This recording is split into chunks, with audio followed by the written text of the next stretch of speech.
looks like we're live. Hey everyone, good night, good evening, Merry Christmas, you know, all of that. How is everybody? Riley says, hello, my people. I have arrived and I was tasked with reminding of a story to tell about caffeine. Yes, I will tell the story. The gain up on my microphone, probably not going to be loud.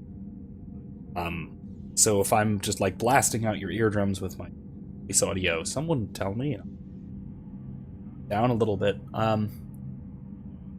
Otherwise, as you may be able to hear, I am somehow still under weather a bit with the elusive common cold, and I think I can officially say at this point that COVID-19 has not even been the worst coronavirus I have had this year.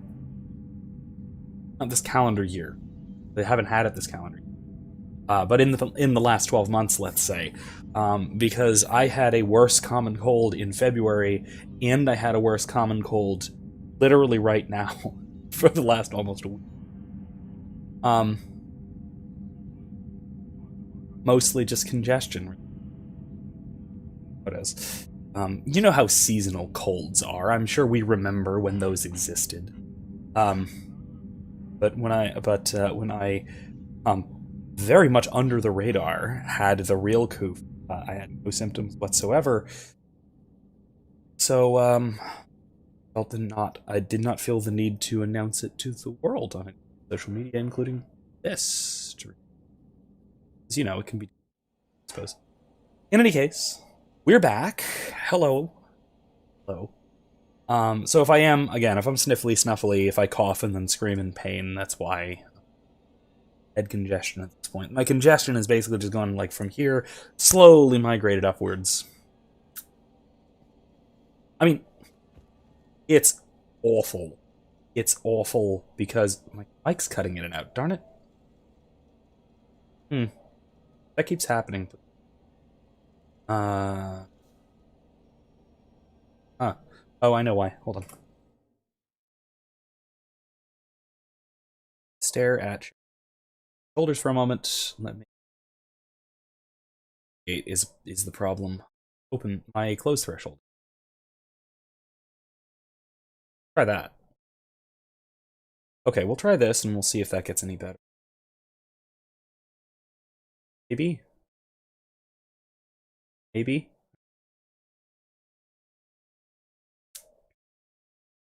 Once again, sorry about this. That should do.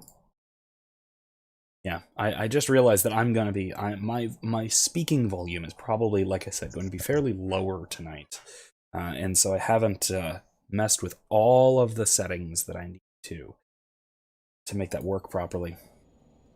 Cool. If it gets back to being a problem, just feel free to shout it in the chat, and I'll do more to fix it. It should be okay. Kylie says, "Wait, what to what? The mic cutting in and out, or?" No, my the cold is so bad because it's man flu. As you know, when a dad-like man gets a cold, it is instantly worse than, having AIDS and cancer simultaneously. At least from what I hear, it's roughly equivalent in pain level to giving birth twice.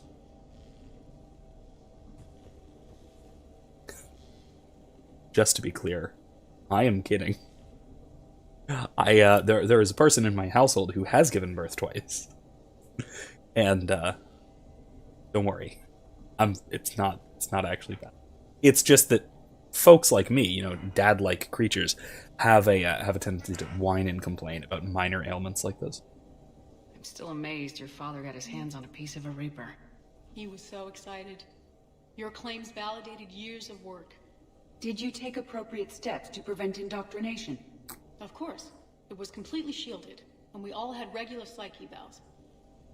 But now, thanks to the artifact, I'm indoctrinated anyway, aren't I? Might as well be a Arachnite drone waiting for orders from the Queen. Speaking of, Also, speaking of, I guess this is unrelated, but my I've got a nice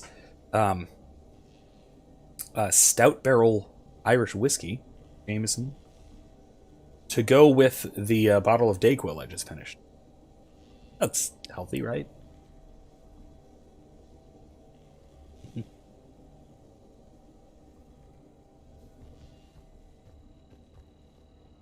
That is actually very good. You studied the Rachni? I wrote my dissertation on them.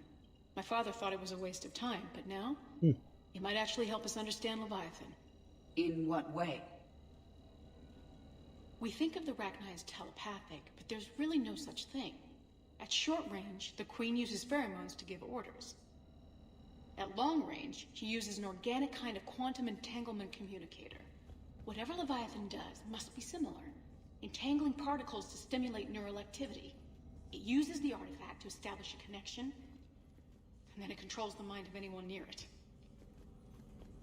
Kylie says, I also passed my driver's test. Congratulations, I heard. And that is fantastic. Need a hand? That is awesome. I too, I waited until I was I 19? I was 19 or almost 19 when I actually took my driver's test, because that's never really bothered with it first year of college. It was when I came back from my first year of college over summer, took it.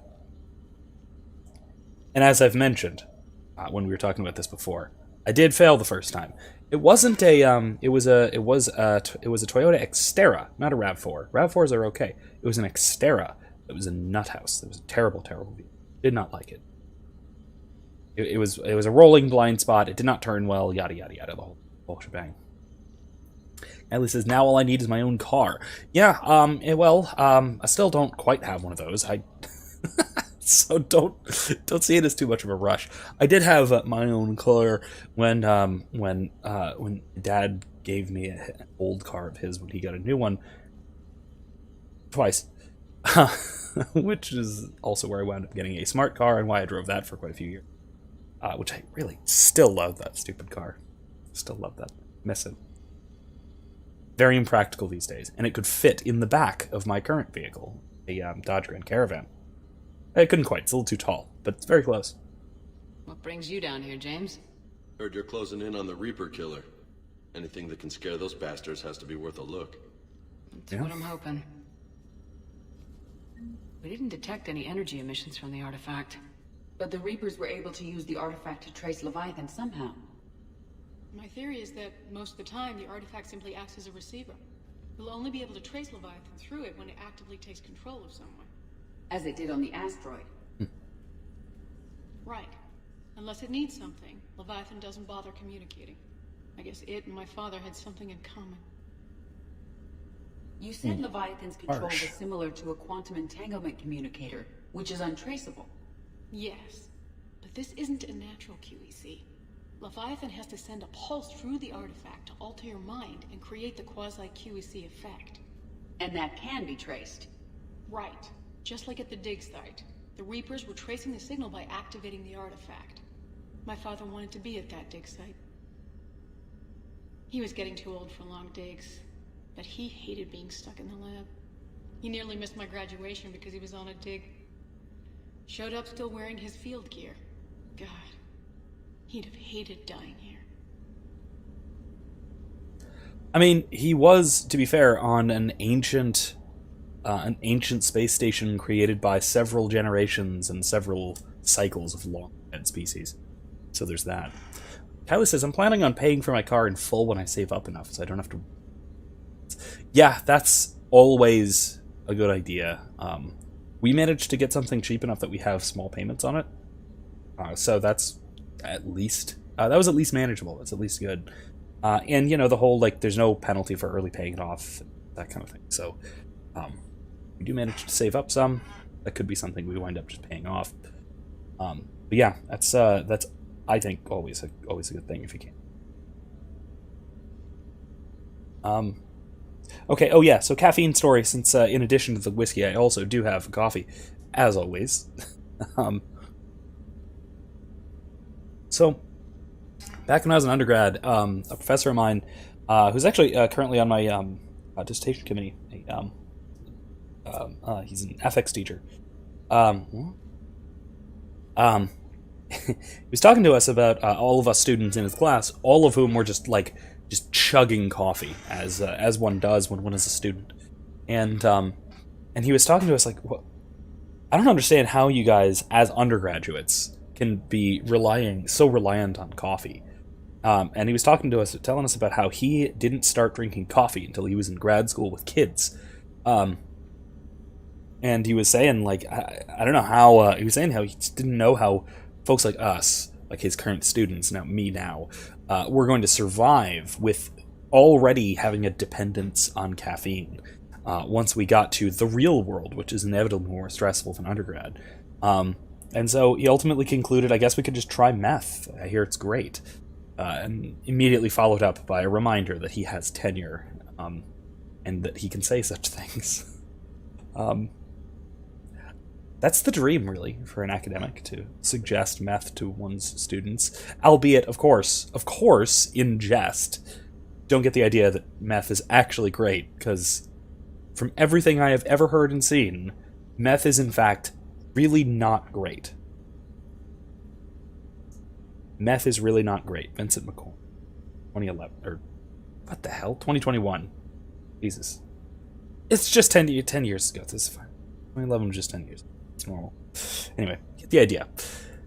It was a uniquely funny experience, and I'm makes a solid point. Like, I don't know how I'm doing. Well, like, 2 kids in grad school thing. More coffee, I guess. Kelly says, that is an entire mood. I don't know what that means. Caffeine is energy juice. Must be consumed on the daily to cope with student anxiety and stress. Just you wait. That sounded so bad, so ominous, but just you wait. The stress of undergrad life is real, but small.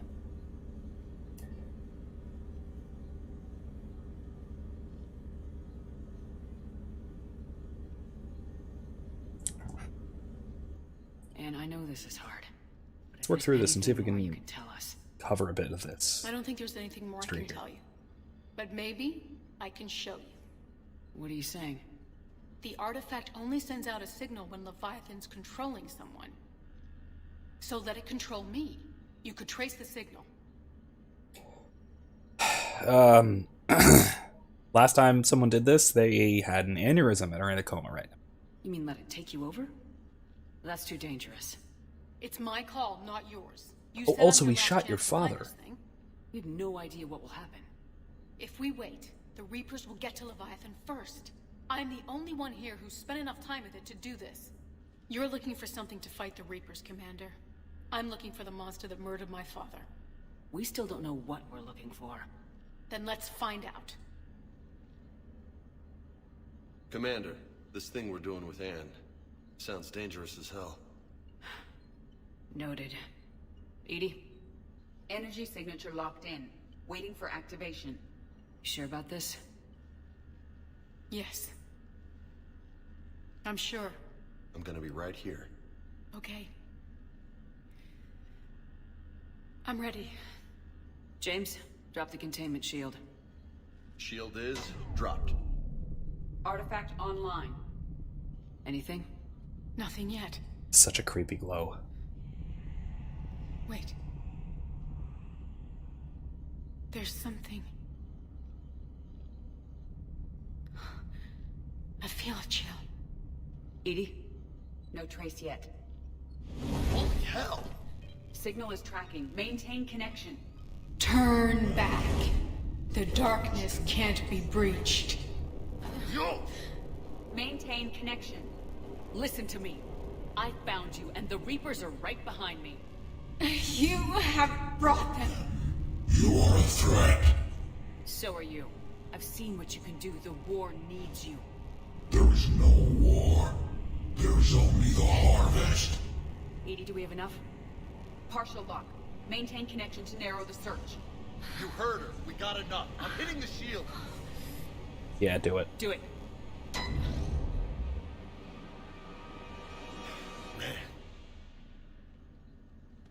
Man. Anne. Annie, you alright? Yes. I think so. Did we get anything? Yes, but it will take some time to search. Coordinates sent to the Normandy. Good. It's a start. Commander, I sense something else. Anger. It knows we're getting close. I think it wants to kill you. Come on, let's get you some help. All right. So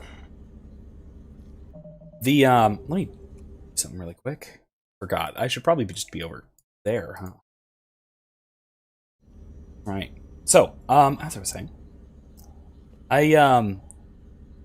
that is really disturbing. You can keep it going for quite a while. If you keep it going, it does narrow it down further. Now it's several places where we could be going. Yeah, you can do the Renegade Interrupt once or twice. Forget if it's once or twice.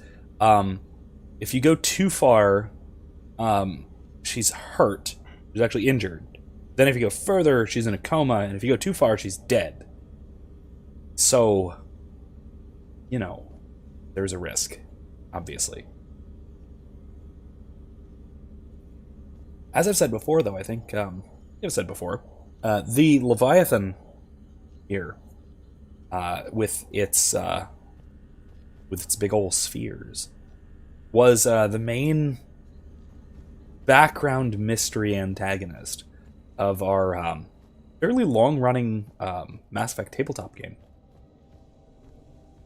And this was, it was, you know, very creepy. I think it did a decent job of making the big, well, we used, again, I used a variant on it where it was small spheres instead of big ones. So they could be, you know, carried by an individual who could be, you know, an enthralled infiltrator type thing. Which made it all that much worse.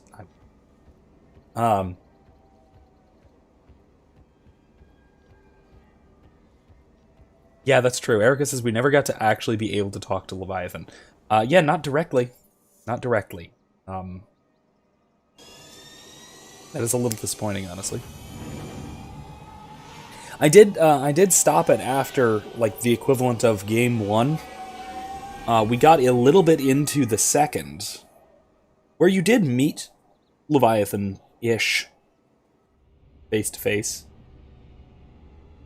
And yeah, none of you were enthralled for more than about a round. Ben was, for a little bit. Did not last long, though, as you said. Frayne was, right? Kind of? Or he was only indirectly. Kylie asks, so Leviathan is a whole race, or is it one being? Unclear at this point. Ah, that's right. He had the Asari thing happen. Right. That's right. So this was the funny part where he had, where one of our players who was playing a Quarian Biotic, he let's say was seduced by an Asari, who used the opportunity to dig through his mind and get him to do something for her on behalf of the Leviathan. Which, it was a stupid little side thing that he decided would be a good idea to do for some reason. Commander, not everything in this system was destroyed. We may recover something. Okay. Oh, okay. Not that. I don't need fuel yet. Let's check Lanal.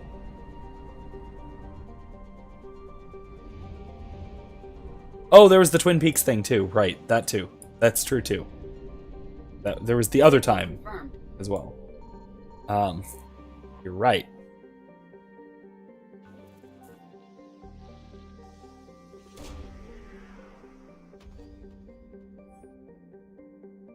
No evidence of Leviathan's energy signature. Search. No sign of Leviathan at these coordinates. Darn.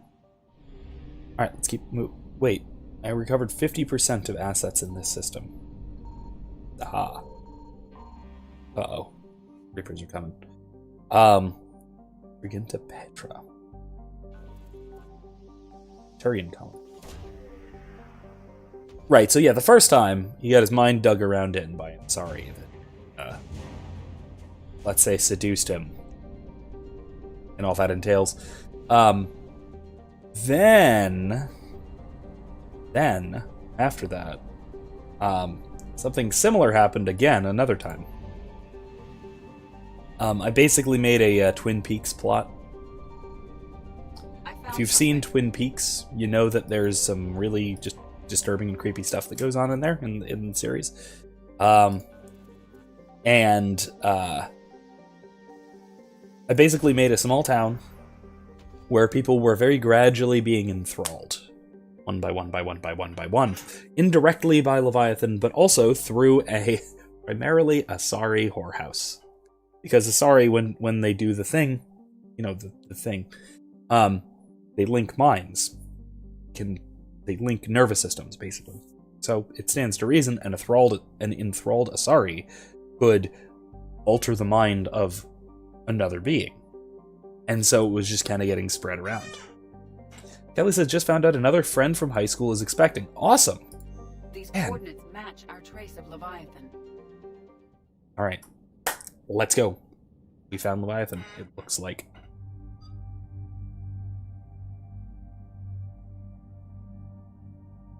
Alright, who do we bring on this? Caden. Edie's been helping us the whole time. We should probably bring Edie. Yeah. Or James? James has been helping us too. Yeah, let's bring Edie. Edie and James. Really? Not Caden? But our Caden. They were in the lab, that's true. But Caden.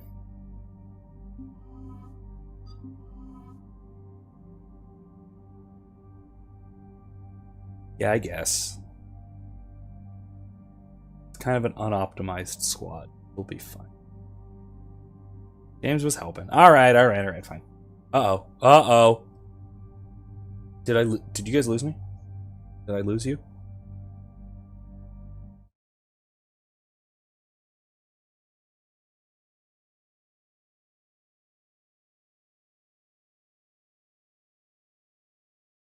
Hold on. Are you guys still seeing me? Refresh my studio.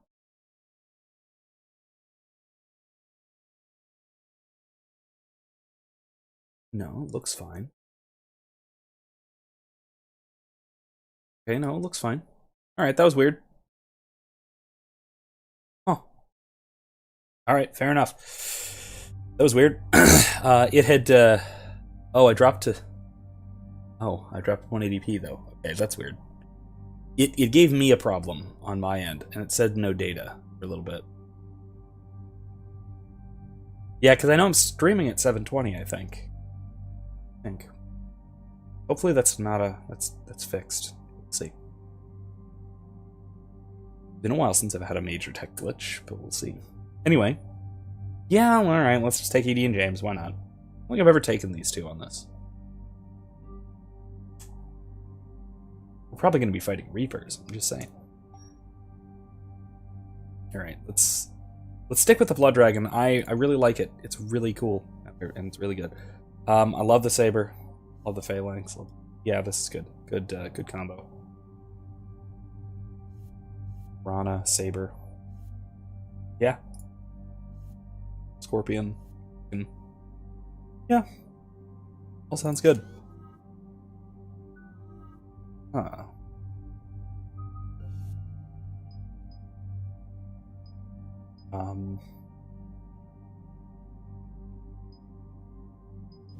Yeah, that sounds awesome.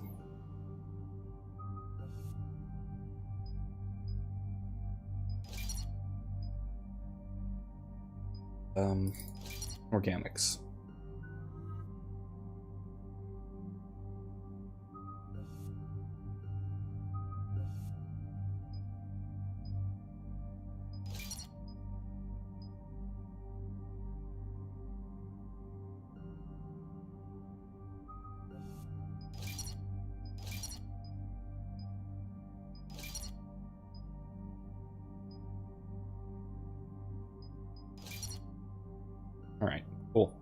That'll work.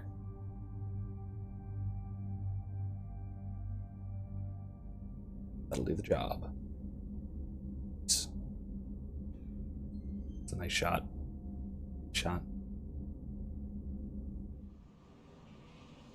Alright, let's go see what we can find on this planet. Cortez, what's the status on the probe we launched? Tracking it now, Commander. I've confirmed that Leviathan's signal originates from this planet. Heard how, Anne helped us locate it. It's pretty spooky stuff. Never seen anything like it. Can't imagine what's waiting for us down there. Dr. Bryson classified Leviathan as a Reaper killer. It appears it doesn't wish to be found. It doesn't have a choice. We're here.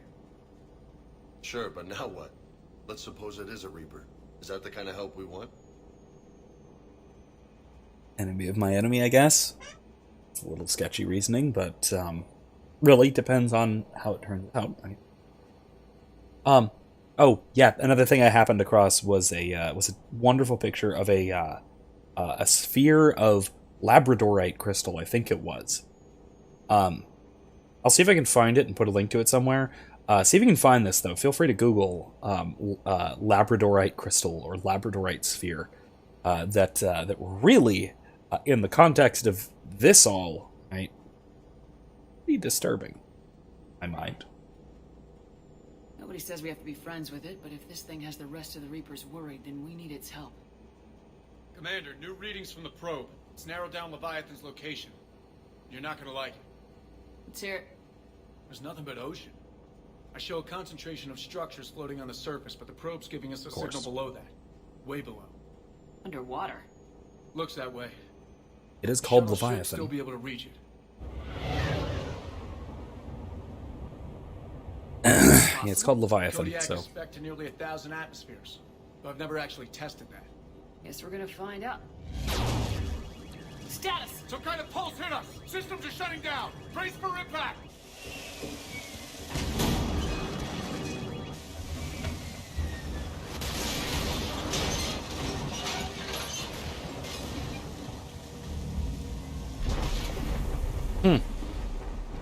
Uh-oh.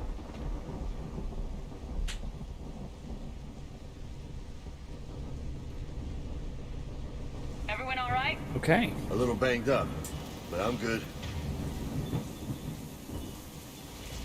How's the shuttle, Cortez? Checking now. I'll see if I can get power restored. Copy that. We'll look around. It would seem others have been stranded here as well. We aren't the first to encounter that pulse. Could be Leviathan's last line of defense.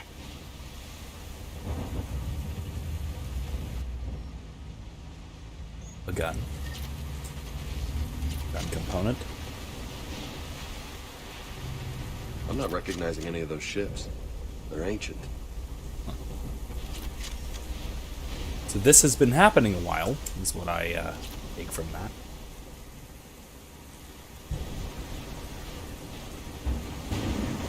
Yeah. Star charts. Okay.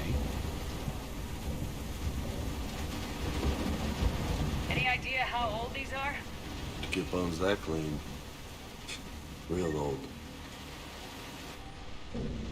And Brooks, sounds human. The hull will hold, that's what they say. Whatever god watches over Ezo prospectors came for us. Despite a hell of a smack in the water landing, the MSV Monarch displaces enough air to stay afloat. That's not how displacement works, whatever. We're all thankful we're alive. Captain Pratt even ordered the champagne broken out. Helps perspective, I guess. Big puzzle. What downed us in the first place? Unshan says it was lightning. Some kind of pulse. Directed energy weapon seems likely. Where could it have come from? There's no radio traffic. The whole bloody ocean is silent. Tonight the techs are going to try rerouting the power to get a good mass drop of getting the thrusters firing. If all goes well, we'll be airborne in 24 hours.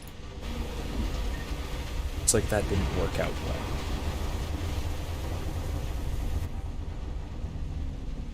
Log. Shen Kunshan. Attempts to get airborne have failed me every time. The damage done by the pulses, if you can call it damage, doesn't make physical sense. The connections aren't fried, but the Monarch's thrusters disengage. The distress beacon is likewise dead. Most of our electronics are still functioning. Doesn't seem to be a result of shielding. Without a distress beacon, we've got no chance. I hear bad things about ration supplies, and I think that's why the captain orders us to collect rainwater. Set up tents on the deck. Keeps us busy. Brooks has been talking about using the Triton's weapons to try blast fishing. I agree, but I haven't seen anything that looks like a fish. Wish I were an optimist. Commander, looks like one of those artifacts. That's good Explains why news. no one gets out of here.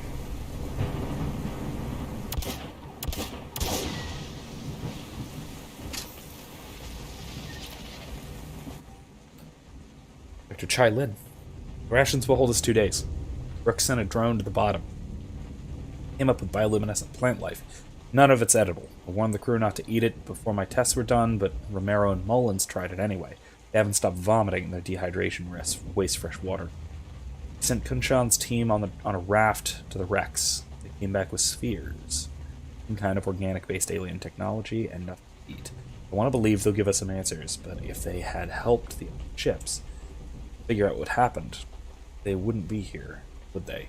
It's getting cold.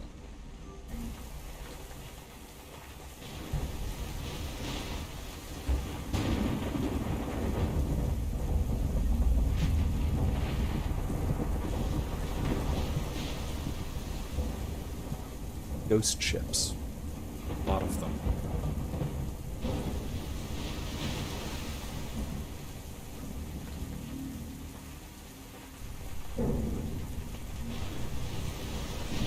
Credits.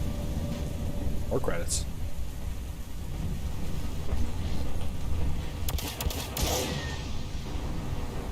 It's definitely. Captain. Ramos is our first death. Tried to throw one of the spheres overboard and something happened. Kunshan and maybe 3 or 4 others started beating him like madmen. Wish I was quick enough to save him. He showed no remorse, not even comprehension. It's clear I'm no longer in control. I held a funeral to keep order. The crew would have been at his body like wild dogs. We compromised. He'll be tethered in the water to attract scavenging animals with food. If he doesn't get a bite within 3 of the planet's day, we cut him loose as a water berry. We've sealed the Tritons off. They're dangerous, especially given the grid state. My kingdom for a shark. This is also very, very Lovecraftian.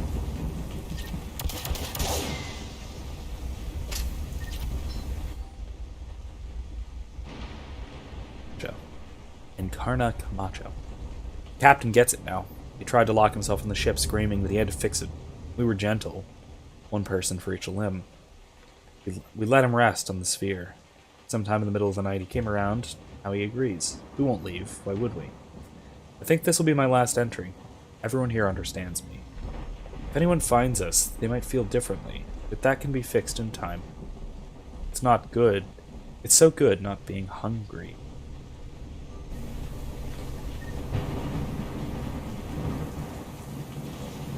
So maybe it didn't take that long to pick the bodies down to...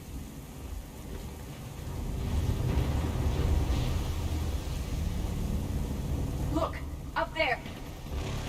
Oh, the Reaper. Right on our tail. Protect the shuttle! Oh, that's not good.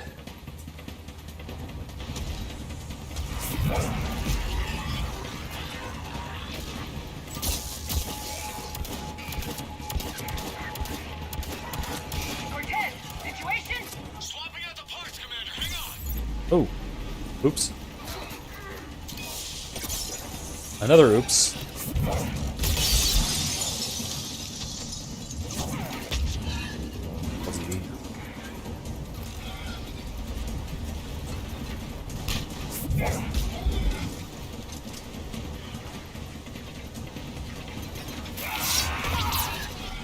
Cortez!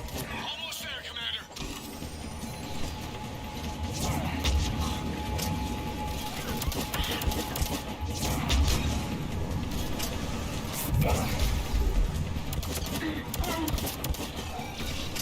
Damn it, Edie, come on.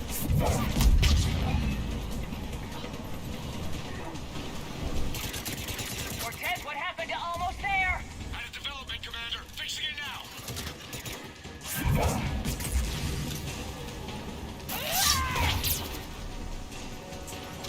Gotta love the Omni Blades, right?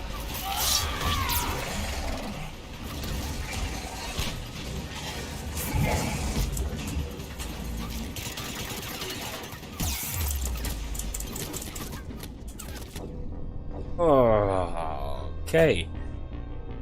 Right, so we need to fall back when that happens, not press forward, right, Edie? Just a few seconds.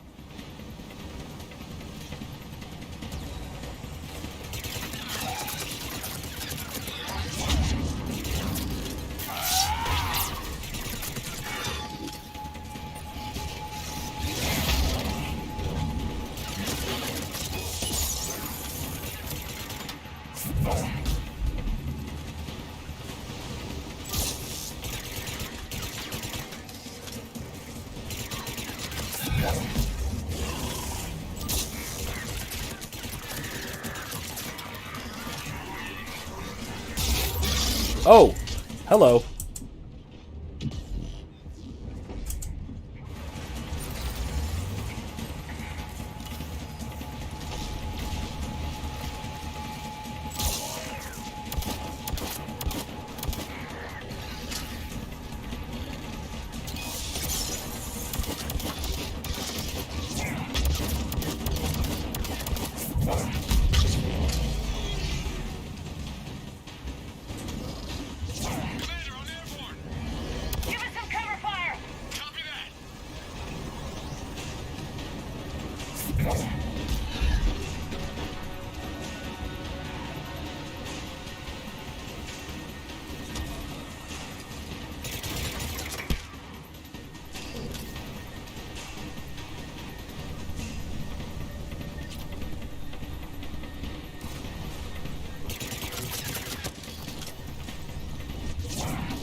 Shit.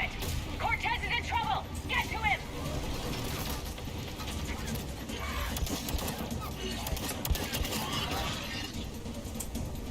Commander, I've got enemy contact. Under fire.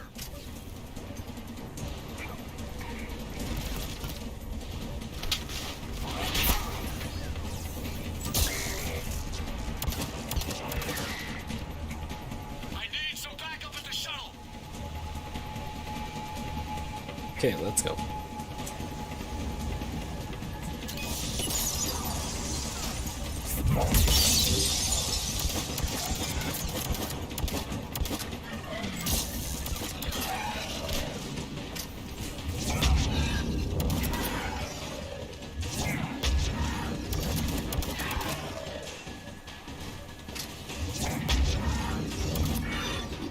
Okay, we're clear!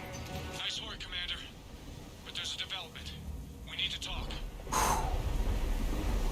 Alright. Let's make sure we didn't miss anything.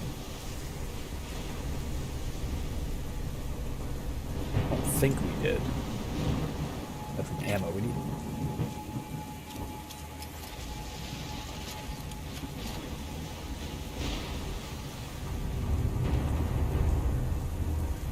Aha.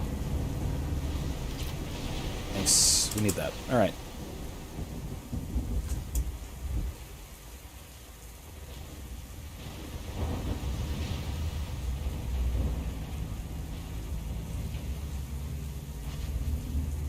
It's a pretty big ship.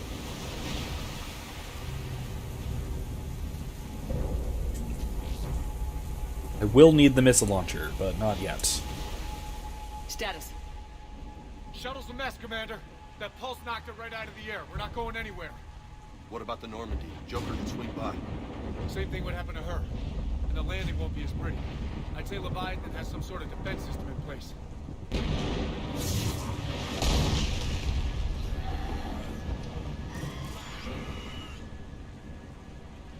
It's not what that gun does, but okay. And we aren't getting out of here until we find it. So how do we do that? Well, you might be able to use a mech. Looks like it's rigged for diving. Ow. A diving mech? Triton model. Military grade, repurposed for deep sea exploration. As long as the seawater hasn't corroded, it should be good to go. Well, if that's what we have to do, let's get started. Shepard, perhaps you are unaware of the degree of risk. Are we seriously proposing? First, we'll need to restore power to get that cargo door open. How? There's your answer. These old Ballard-class ships are equipped with exterior power sockets. They use them for emergency repairs. We can strip the cells from the shuttle and use those for juice. Hang on, I'll get you started. Got a cell for you, Commander. Find somewhere to plug that in. Okay.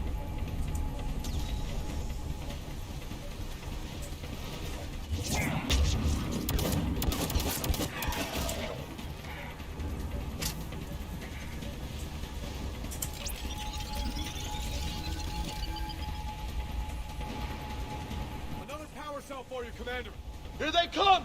Grab another cell, Commander. We'll hold them off.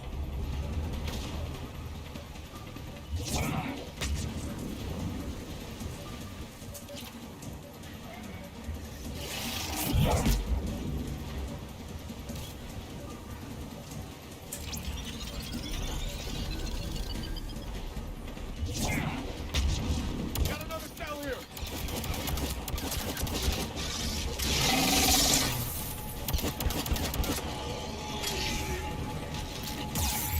Oh. Uh-oh.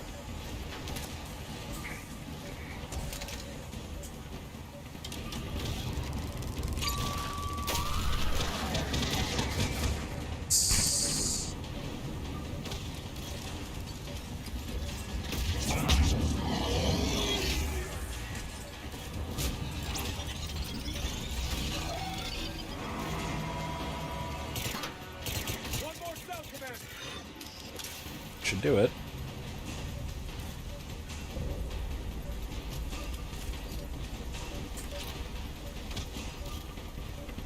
Why does the power level drain?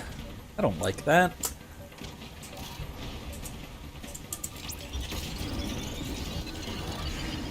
Do it. Cargo doors are opening, Commander. That mech is all yours. It should still have weapons capability. Alright. Let's jump in and shoot things.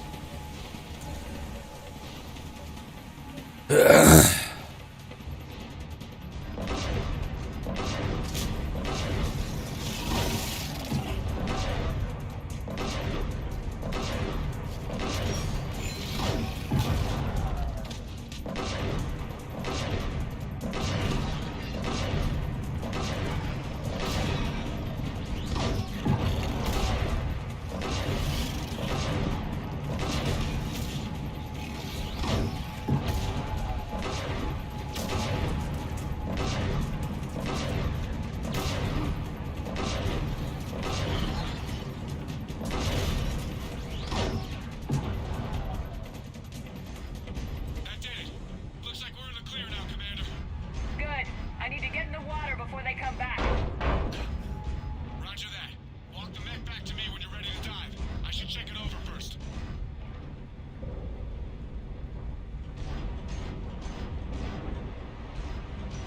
Alright, Cortez, check this thing out. Let's see what we can do. All right, Commander. Let's get you out of there, and I'll do a systems check. Whoa. Hey, Commander. Are you really serious about this plan? We've come too far to stop now. The way home is through Leviathan. Okay, SEALs check out. Oxygen pressure is nominal. Systems are a go. It's as ready as I can make it. Let's Let's go. do it. Take care down there, Commander. Closing hatch. Engaging systems. Ready. Testing comlink. I read you. Here goes. Commencing Jump in the dive water. in 3, 2, 1.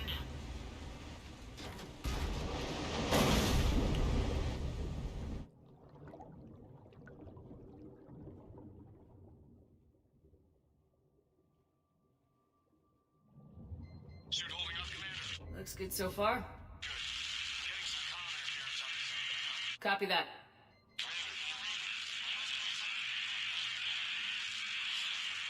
Cortez? Cortez!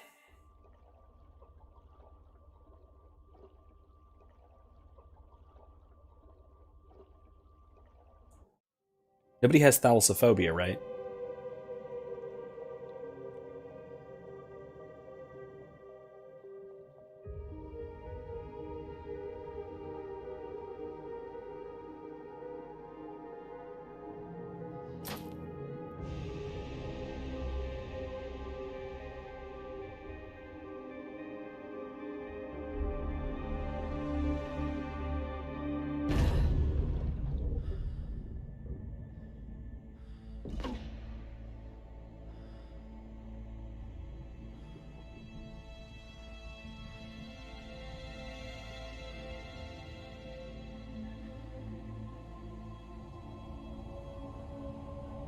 Not sure if you can read me up there. Looks like I finished the major descent. Can't see much from here. Suit is holding up. Emergency systems have come online. Life support operational. That looks Turian. Do not.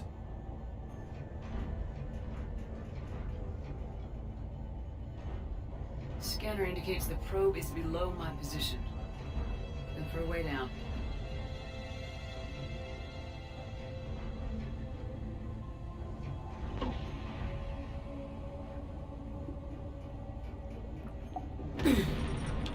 Shutting down all non-critical systems to preserve remaining power. Not sure how much juice the emergency thruster will need to get me back to the surface. Can't worry about that now.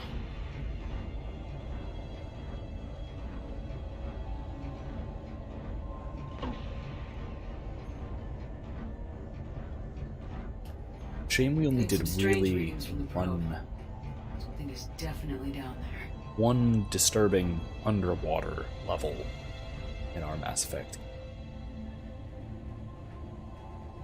This kind of thing makes me want to have done.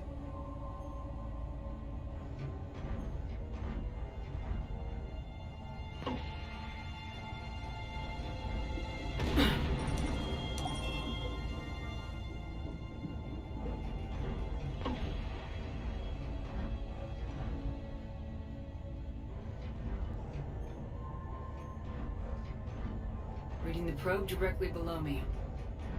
Looks like the final drop.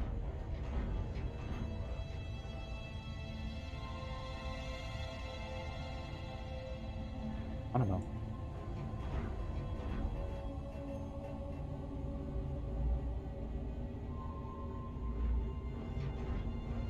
Can't see anything just yet.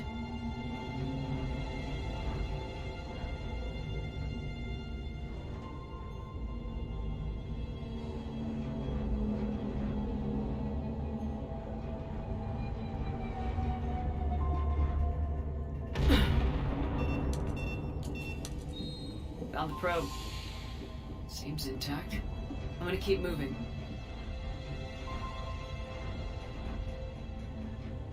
Glad I moved my base cam. You guys can see the needle on that depth or further in from the head. Pressure meter, I guess. Probe. Impressive how it got a little.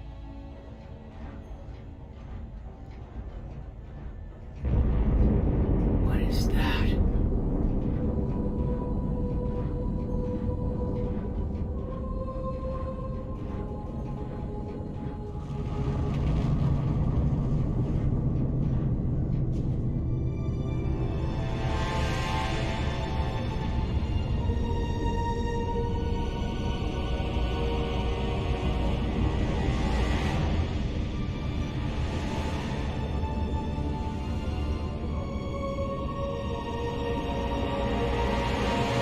You have come too far.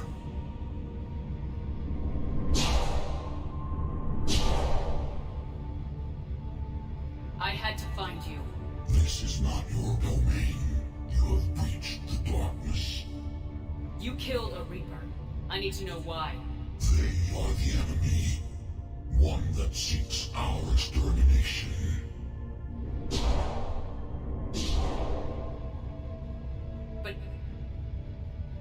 you were a Reaper. They are only echoes. We existed long before. Then what are you? Something more.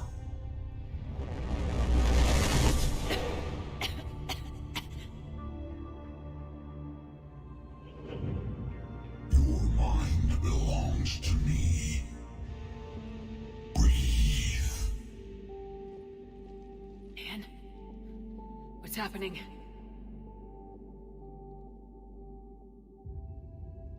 Your memories give voice to our words. Your nature will be revealed to us. Accept this.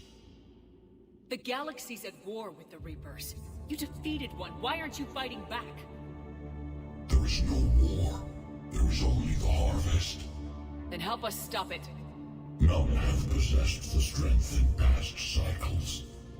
Your own species could be destroyed with a single thought. But you are different. I have witnessed your actions in this cycle. The destruction of Sovereign, the fall of the Collectors. The Reapers perceive you as a threat. And I must understand why.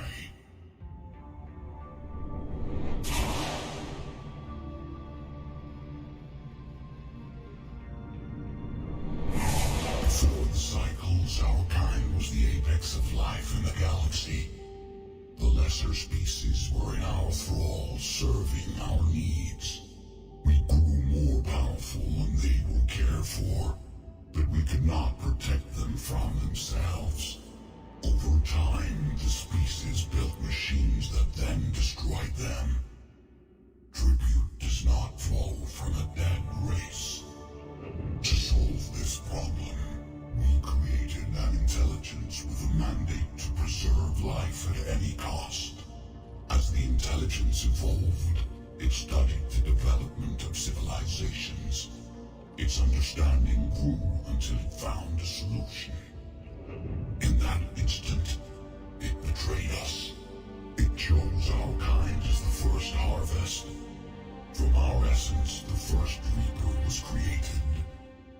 You call it Harbinger.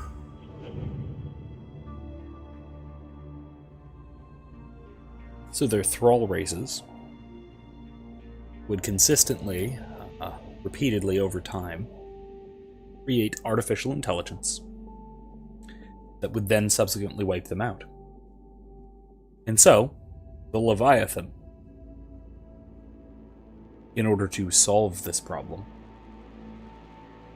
created an artificial intelligence, which in turn wiped them out, and then did it again, thousands and thousands of times, over millions and millions of years.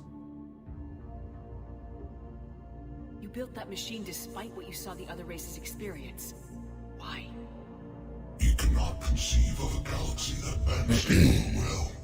Every creature, hubris. every nation, every planet we discovered became our tools. We were above the concerns of lesser species. The intelligence was envisioned as simply another tool. And now we all pay the price for your mistake. There was no mistake. It still serves its purpose. Yeah, so it does, it serves its purpose. But,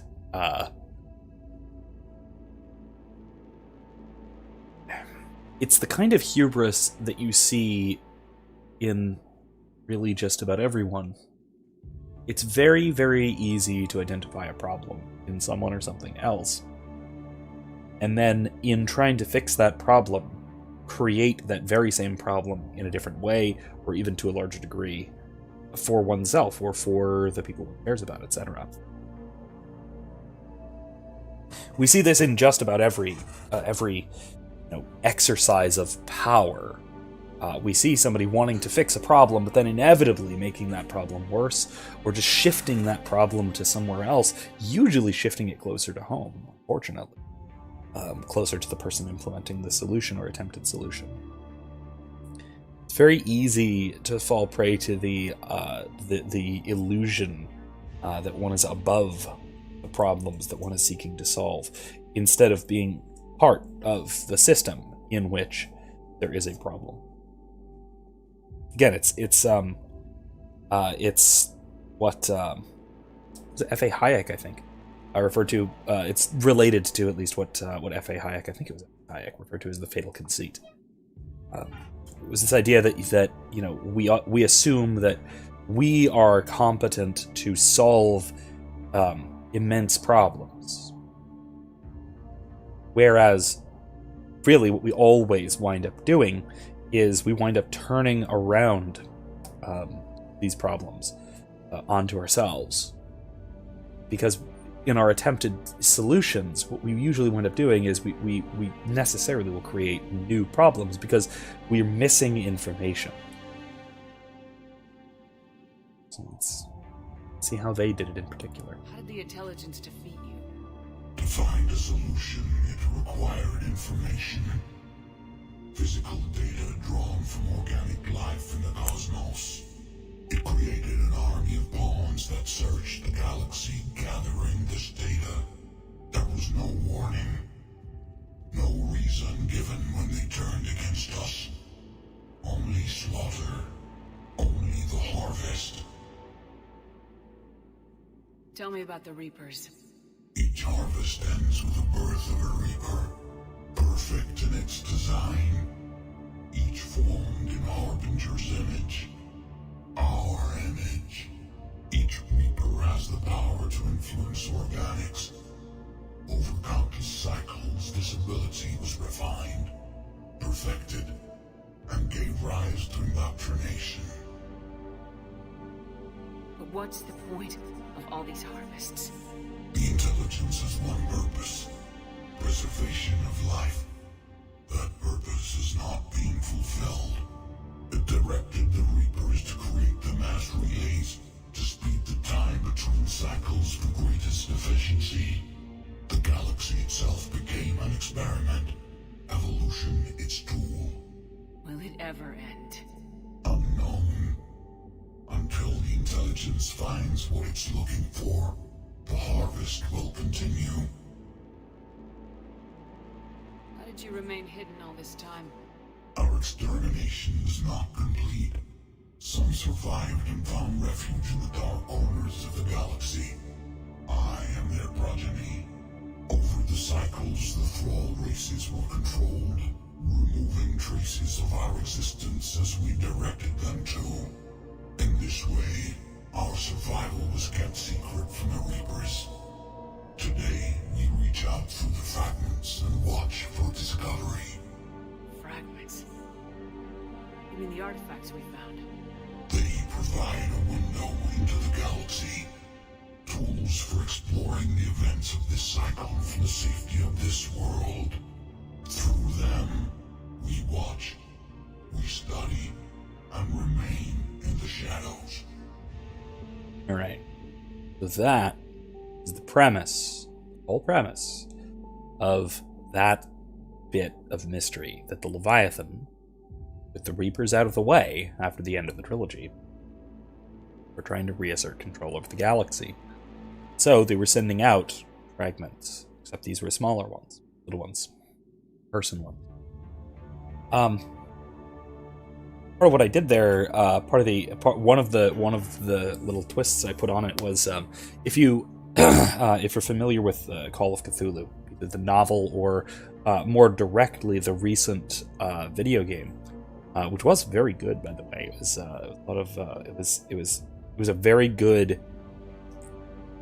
like, action-y equivalent of a point-and-click adventure. Neat. But it took place in the 1900s on Earth, late 1900s. Was it? Might have been early. No, it was early 1900s. It was early 20th century. Maybe the 20s. It was during Prohibition, somewhere in there. Where some kind of Lovecraftian monster was killed by a bunch of whalers on this island off the coast of Boston. And it slowly developed into this sort of weird cult, this, obviously elder god cult, the purpose of which was summoning Cthulhu. You can see where I'm going with this, I think. I decided that this, in fact, took place in the Mass Effect universe, except that it was a Leviathan that landed on Earth, somehow got itself killed, but then remained enthralling people on this little island for hundreds of years, and would eventually get them to construct the technology necessary to conjure, or realistically, just, contact the other Leviathans to Earth. And so basically I had my players play a sort of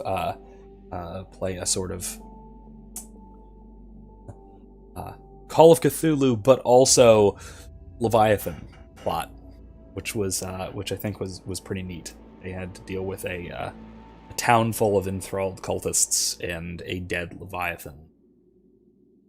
It came along with all of them. But it was neat. I think that was fun. They also got to meet James Vega in that as well. He was their alliance contact. So what about this? Our only hope for success thing? What do you know about the Crucible? We have watched its construction before. It has never been completed. Those who have tried still fell victim to the harvest. Its outcome is unknown. Okay, you made your point. Will you help stop the cycle? I have searched your mind. You are an anomaly, yet that is not enough. Wait! The cycle will continue. No! You've been watching. You know this cycle is different. We will survive.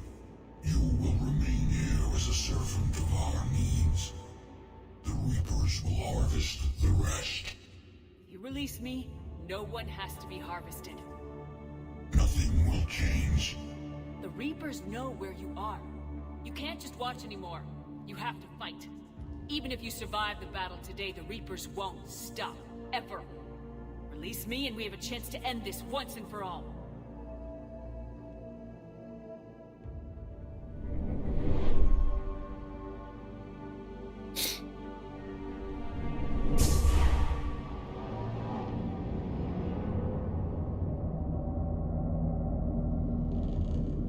No, there's more of them.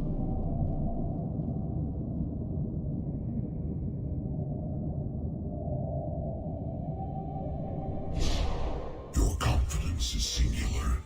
I've earned it. Out there fighting, where you should be. It is clear why the Reapers perceive you as a threat. Your victories are more than a product of chance. We will fight, but not for you or any lesser race. We were the first, the Apex race. We will survive. And the Reapers who trespass on this world will understand our power. They will become our slaves. Today, they pay their tribute in blood.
we doing, Cortez?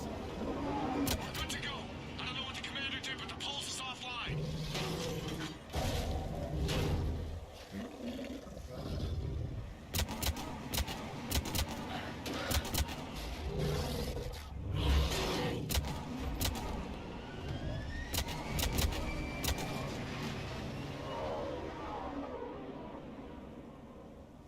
Damn it, we got a Reaper inbound!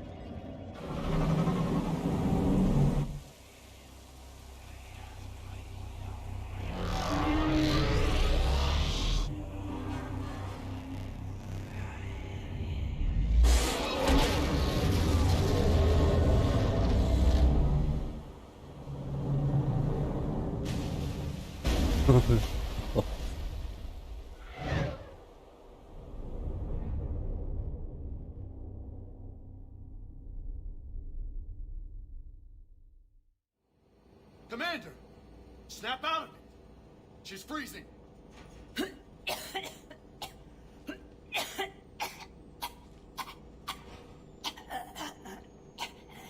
You okay? Yeah. I'm fine. Hell of a headache. We're lucky we got you back. I've got Ann Bryson on the comm. Good. Put her through. Commander. You feeling better? Yes, thank you. I'm doing fine. What happened? We found it, Ann. We found Leviathan. Was it worth it? I don't know. We proved it can't hide anymore. That it's a part of this war just like us. Sounds like an amazing story. One for the history books. Well, I look forward to hearing all about it. My father would appreciate this, knowing the truth is out there. In the meantime, Admiral Hackett has asked me to join his scientific team. We all have our part to play. I should get to it. Take care, Ann.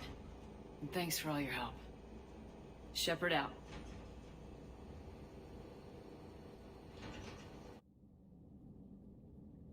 Yeah, and now it goes into the history books Finish reading your report. to be shuffled away Alliance forever by the wanted more intelligence Leviathans. on the Reapers. I'd say we got it. Our people will be studying it for years to come. They're already calling it the Leviathan Codex. It rewrites galactic history as we know it. Whatever else it means, it tells me the Reapers had a beginning. And maybe now we'll provide them with an end. That's one way to look at it. I guess it's the only way. So go out there and make it happen. This is a big step in the right direction, Shepard. Good work. Thank you, sir. Hack it out. Right, so that's good. Yeah, so another thing I wound up assuming here was that 10 years or so after the war, the Leviathans would still be practically unheard of. Just again, due to their influence on everything to kind of keep their existence under wraps. A few people knew something vaguely about them, many of whom forgot. But that's it. Where's other? Crucible?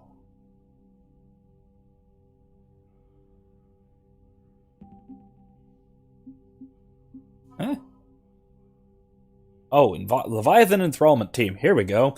And this was also another major plot point. So here we go. A mixed species team of special operations soldiers have volunteered to covertly deliver Leviathan artifacts behind enemy lines. These attacks aim to make Reaper creatures thralls of the Leviathans. On a small scale, this could cause chaos and disruptions. On a large scale, and if given enough time, could form an army of Reaper creatures dedicated to exterminating their own kind. The team's major limiting factors are the small number of artifacts and the reluctance of Alliance commanders to operate openly with such a potent weapon for fear the Reapers might develop a countermeasure. So, cool. The Leviathan now have a bunch of allied forces seeding the galaxy with their little enthrallment devices. I just figured you'd be more sympathetic to someone joining service. There's no way that could go wrong. You've never been big on aliens. Yeah, you've got new messages, Commander. Alright, let's go check our messages here. Hooray. fish. My nice, small, friendly fish. Okay, email. Let's see. Oh, alright. News on the Rachni. They're helping. Neat. They burst out of the ground. I was worried they would come for us, but they just tore into the Reaper troops. It was glorious. We're lucky they didn't... some of her platoon began shooting at the new arrivals. We're lucky they didn't retaliate. I don't know where they went or where they came from, but we owe them our lives. Very cool. Have a drink with Caden.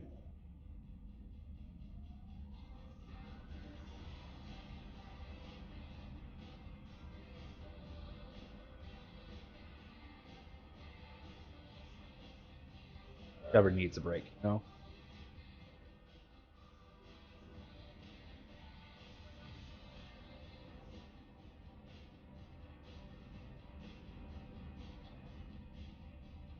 Oh, chocolates. Sweet. Alright. See how everybody's doing. Let's go talk to the crew. And, talk to the crew and, on over to a couple of those side missions before we continue on, yeah? Nice to have everyone back on dry land, so to speak. So to speak. You scared the hell out of me with those risky stunts, Shepard. But I guess it's also part of what I love about you. You know, whenever we discover something amazing like that, I wonder what else might be out there. Or even right under our noses. True. Hey, Shepard. It's that whole, if one conspiracy is suddenly proven to be true, how many others are just waiting for it?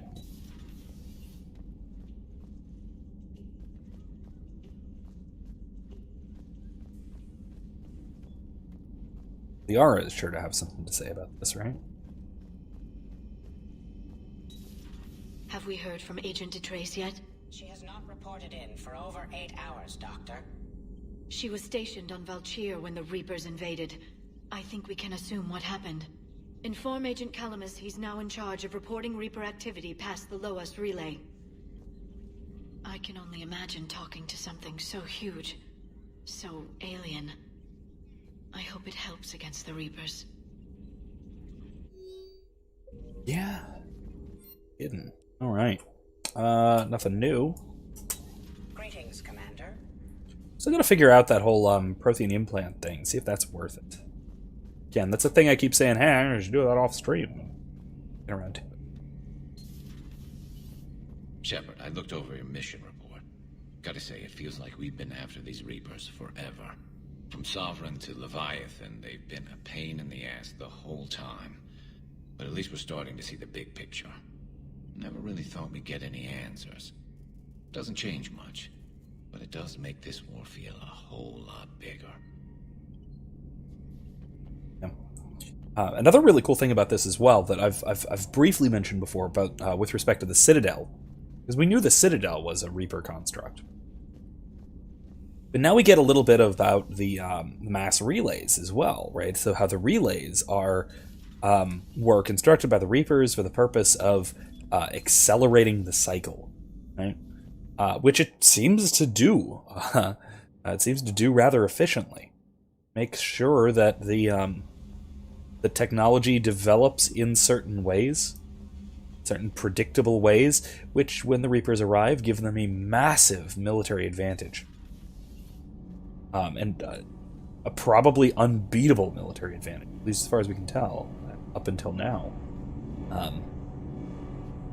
So, which is why every cycle ever, apparently, has used the mass relays, because they're there. Have used Element Zero because they allow the relics of previous cycles to continue to exist. Have used Mass Effect technology, rather than trying to use some other means of superluminal travel, right? Why are there no races that use, like, Star Trek warp drives, or Star Wars or Stargate hyperdrives, or speaking of Stargate, or something like wormholes? Nobody uses any of this stuff because, hey, we have basically free, easy, instantaneous travel across the galaxy in the form of mass relays. Eh, why not, right? There they are. Definitely not a trap. Need anything, Commander? Not really. Carry on, Adams. Aye, aye, ma'am. Talk to him about just about everything. Sometimes keeping the grid balanced is pure murder. My board is green. Alright, good news. Let's see about Javik. Say about this. I have studied your human religions, Commander. Your devil and his fall. Leviathan and its kind deserve the same fate. They once unleashed a plague that has haunted all of our history to this day. I say their own hell is the abyss you found them in. One I hope they never escape from. Honestly, I strongly suspect that the next Mass Effect game is going to have a lot to do with the Leviathan. I'm guessing that they're going to be the next big background antagonist. Arcturus station destroyed and the Alliance Parliament feared dead. But Admiral Stephen Hackett says the fleets can regroup. We'll hear it from him right here in the battle. Yeah. About time you loosened up a little. Not sure how drinking mezcal late into the night makes me a better crewman. How does it not? Keeps you heart. You need heart to fight this kind of war. A heartburn, maybe. Yeah. Seriously, could we at least get some decent tequila? Hey, you're the Can't say I was happy sending you down in that submersible by yourself. Don't know why I ever worry about you. Take on ancient aliens from the deep? Sure, no problem. Alright. Now, let's not use the rain. Any weapons we need to upgrade?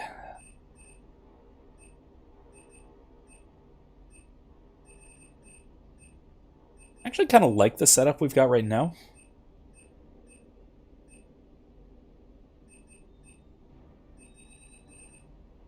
Vader's a good shotgun.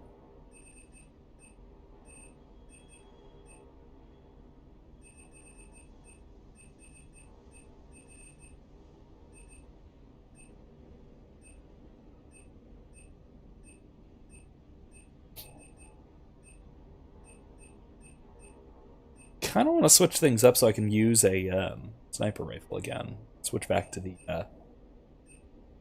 N7 Valiant is good. It's a good rifle. I have to upgrade it a bunch. Expensive all the way though.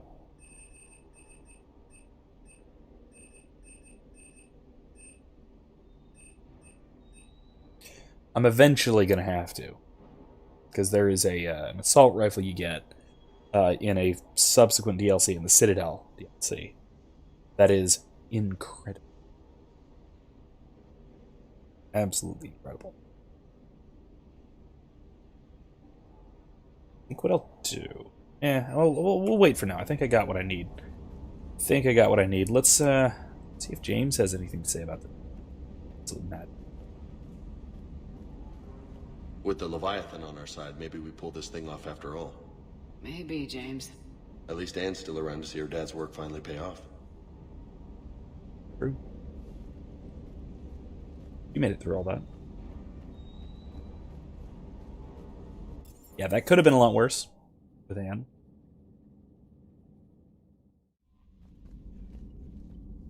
I wonder if Edie and Joker have anything to say. Let's talk to them first, too. Before we head out. Then we got an hour and a half. Let's do, since we're in a very creepy sequence tonight. Commander? Who? So the Reapers did not fully exterminate their creators. That suggests they are fallible, even on large or long-term scales. That is true. It's good. That is a very important point to remember in situations. But yeah, I think we'll do the Asari one first. Mane? I think it's no. Mane's the moon of Palaven. What is it? I'll save real quick. Also,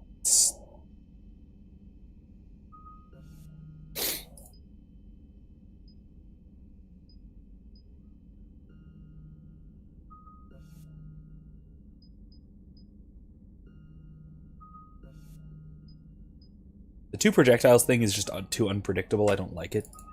Let's do lift the target's armored. Well, health and armor damage up. Barrier damage.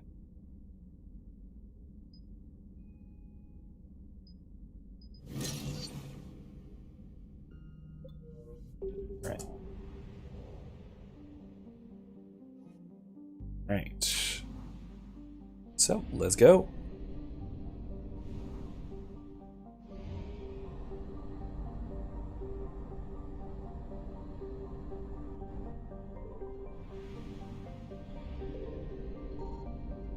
Signal confirmed. Aha.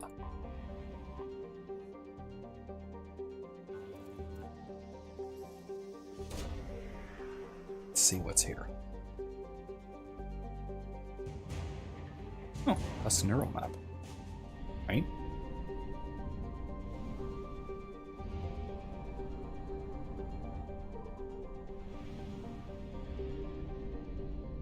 Pick up this, I hope it's fuel.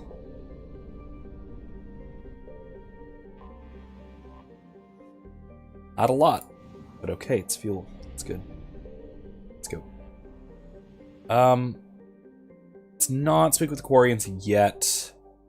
We could help Arya, but that's going to be its own very long thing. So let's go here. Investigate this Asari colony. This is a longish one. We'll see how long it takes. We get through this relatively quickly. It's kind of unlikely. Then we'll move on from here to 650. If we do finish this one, we'll move on from here to the other side mission tonight. Otherwise, we'll probably start with that one next week. And I don't know if we'll start the Rannoch stuff with the Quarians next week, or if we will come back for that. Fuel. I'm full on fuel. Wow.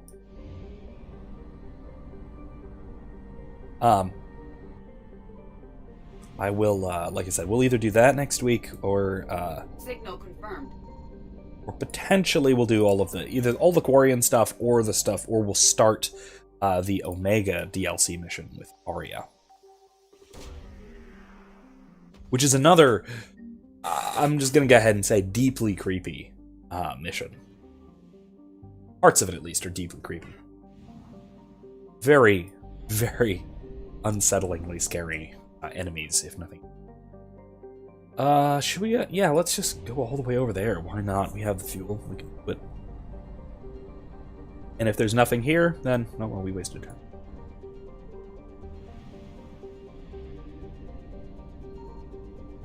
I found something. A lot of Reapers. Oh, alright. Kylie says I'm gonna have to log off. Got some homework to finish and starting to get drowsy. Good night, everybody. Love the live stream. Can't wait for the next one.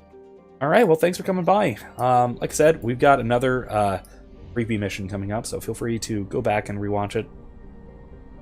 It should be a good time. Meeting an old friend, former squadmate as well.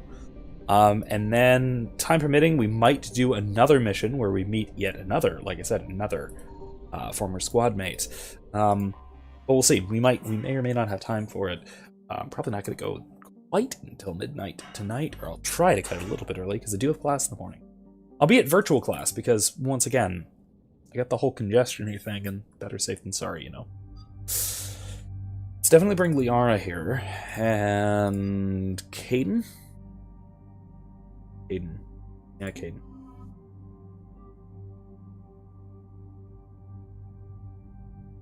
This is an Asari-centric mission. Gotta bring Liara.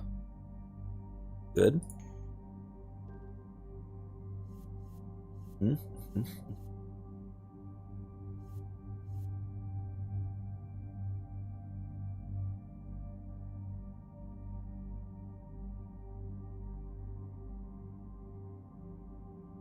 Yeah. Good loadout. Still a good loadout. Alright, we're good.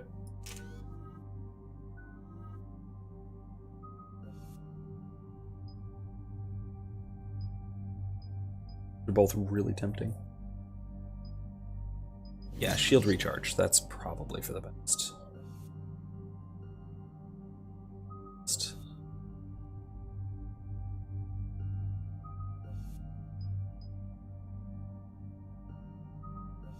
Oh, cryoblast. Ooh, it's pure biotic. Recharge speed of squadmates. Yeah. Warp.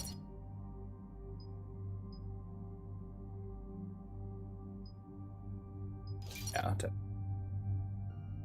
that'll do us.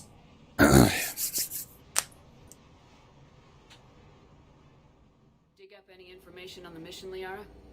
I did, and I now understand why High Command wanted to hide it. We're headed to an Ardat Yakshi monastery. Ardat Yakshi? Like Morinth? Morinth chose to be a killer. These Ardat Yakshi isolated themselves to avoid that. But it doesn't mean they're harmless. Their urge to feed can be powerful.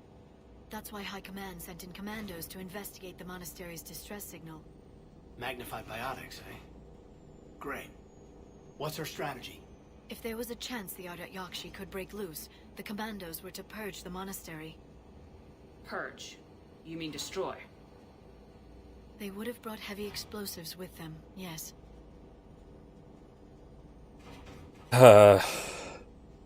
Let's try not to kill a bunch of people who were trying very desperately to not killers.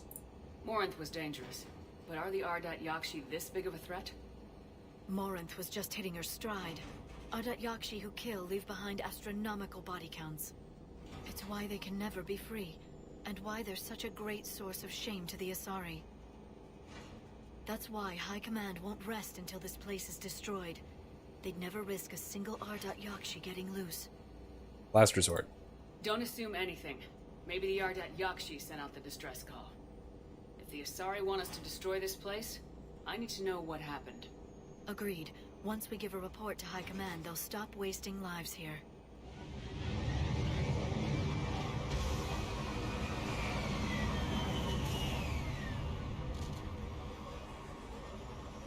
Okay.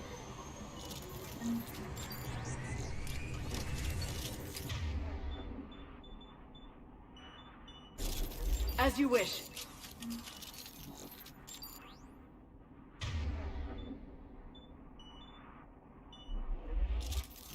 There's heat coming off that shuttle. Someone just used it. So someone else is here.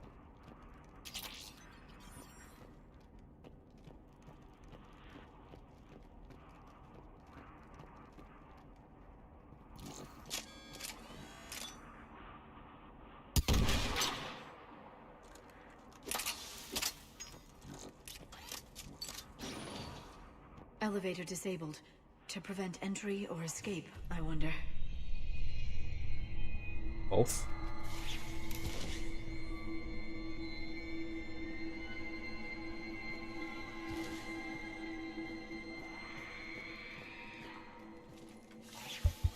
Listen.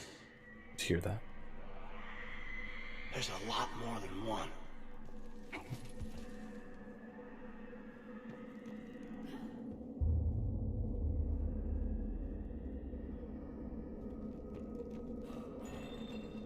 What was that? Stay sharp.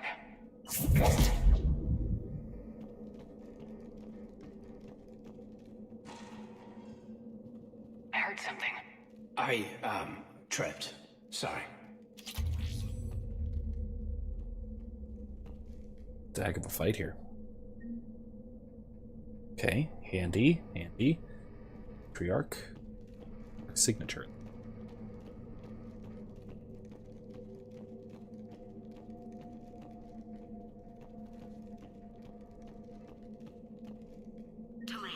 You won't believe what Yanis managed to smuggle in. A copy of Vanya. Meet us after supper in the library. Bring some study work.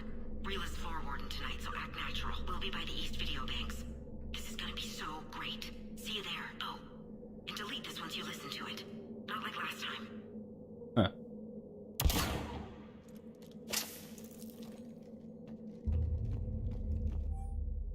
Reminder, students are not allowed to visit each other's quarters or to meet in rooms unsupervised by staff. Students are also forbidden from extranet communication without approval by senior staff members. There are no exceptions to these rules. First offenders will have their free time revoked for a month. Further violations will be met with confusion. Our monastery is our shelter. For to remain that way, we must make sacrifices. If we do this, I have faith we can continue to enjoy the order and peace this place has given us. Enter a galley.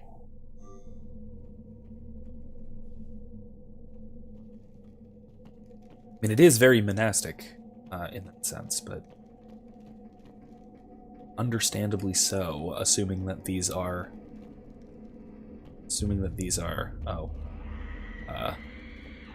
Asari, who are already kind of hypersexual,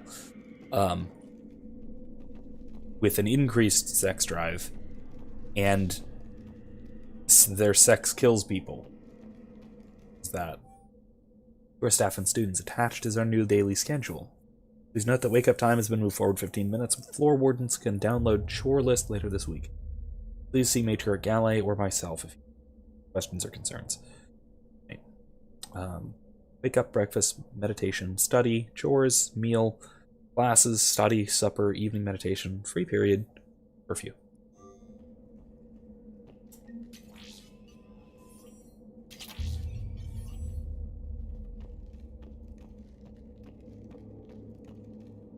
Cannibals.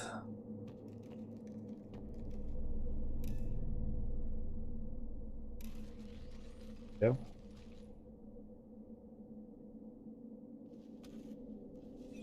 This was the Commando's captain. It seems they gave their lives fighting the Reapers. This monastery's out of the way. What do the Reapers want with Ardat Yakshi? Anything useful? A floor plan marked with the nav point location of a bomb. It's inside the Great Hall. So the Commandos started the purge after all. Ardat Yakshi or not, evacuating this place would have saved a lot of lives. If there's no survivors, let's get to the Great Hall and set off that bomb. Evacuating would have saved a lot of lives, unless that wasn't an option. Let's see.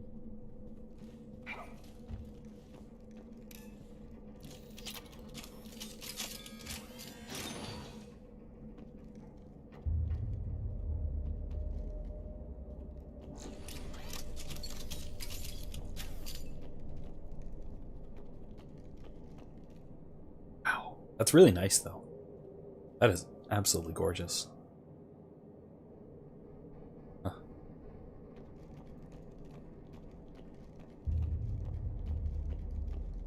As far as semi-voluntary monasteries go, this is an absolutely... Again, these just gorgeously arched ceiling. What's that? Let's see.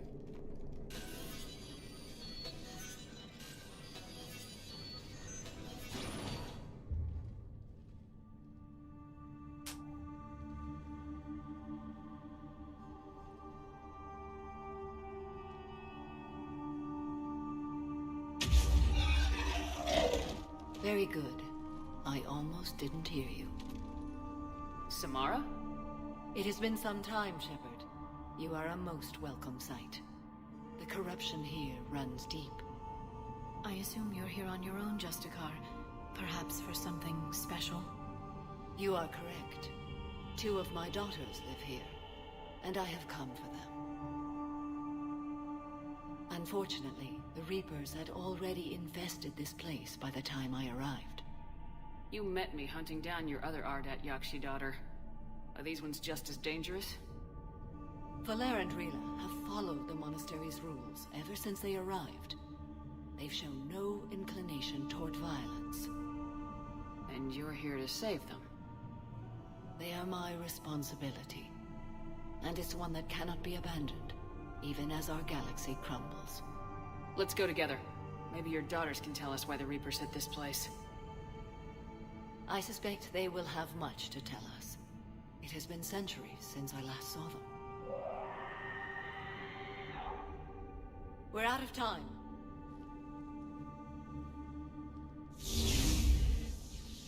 We'll meet again.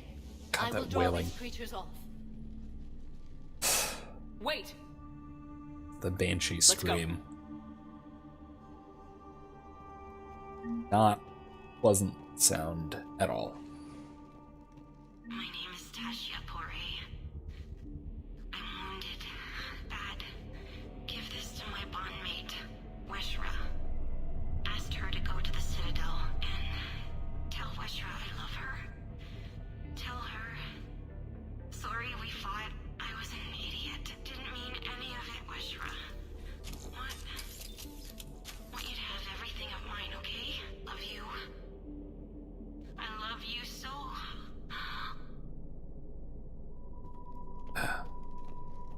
Another grieving widow on the Citadel waiting delivered.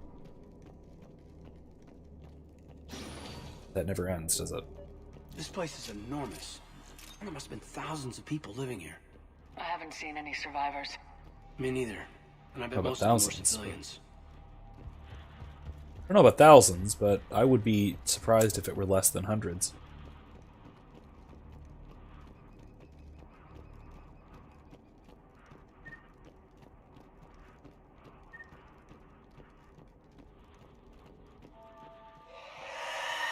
What is that?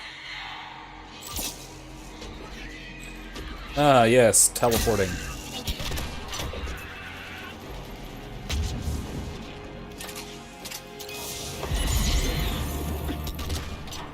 Yeah, I can't. That's odd.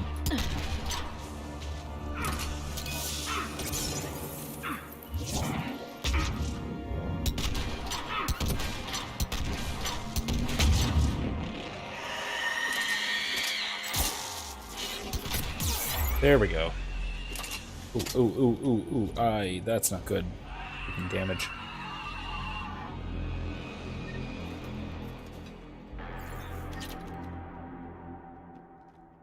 What else we got? Is that it? No, it's not.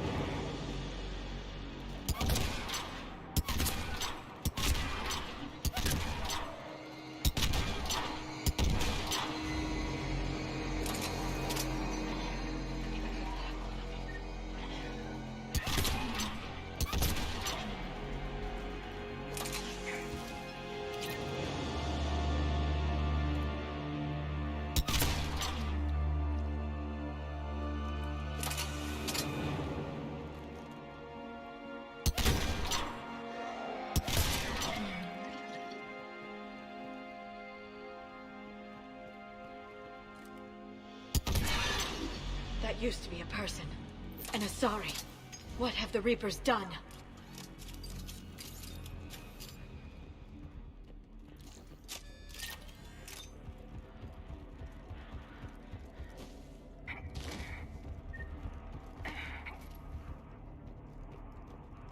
Same thing they did over here to the Batarians.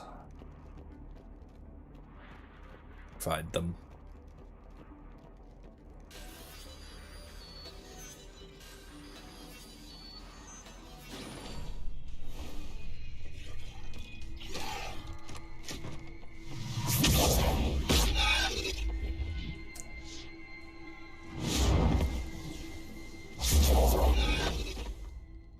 Mother, you came. As soon as I was able. Shepard, this is Falere, my youngest. She and her sister Rila are Ardat Yakshi. They have Mother, they have Rila. What? I saw some of those creatures take her into the Great Hall. I've been trying to get there. What are the Reapers doing here? Harvesting us. They're turning us into those monsters. Please, you can't let that happen to Rila. We need to find Rila fast. The bomb we're looking for is in the Great Hall. A bomb? What, didn't you come to rescue people? We'll try, but we can't leave this place standing, Falere. You sound like the Commandos. They didn't stop to help anyone. Falere? I'm sorry. Falere!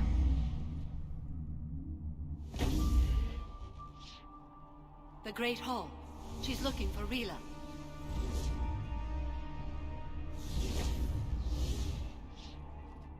We'll meet you there. Please be swift. Yeah, I will say that again, what I'll call the semi-voluntary monastery is a fairly elegant solution. You'd need a crowbar to pry those doors open. You don't. This place was beautiful before the Reapers came. Like I was saying, yeah, that's very true.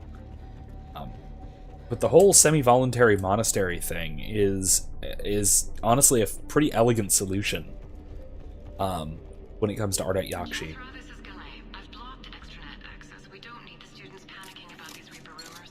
Still, it will not hurt to tally our supplies. Please bring me an inventory before evening prayer. I'll contact Cessia later tonight to inquire what set the Asari to war. Go in peace.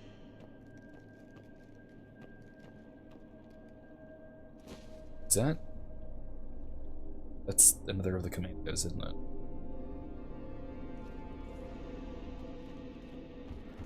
But like I said, it's a fairly elegant solution to a very, very difficult, perhaps impossible problem.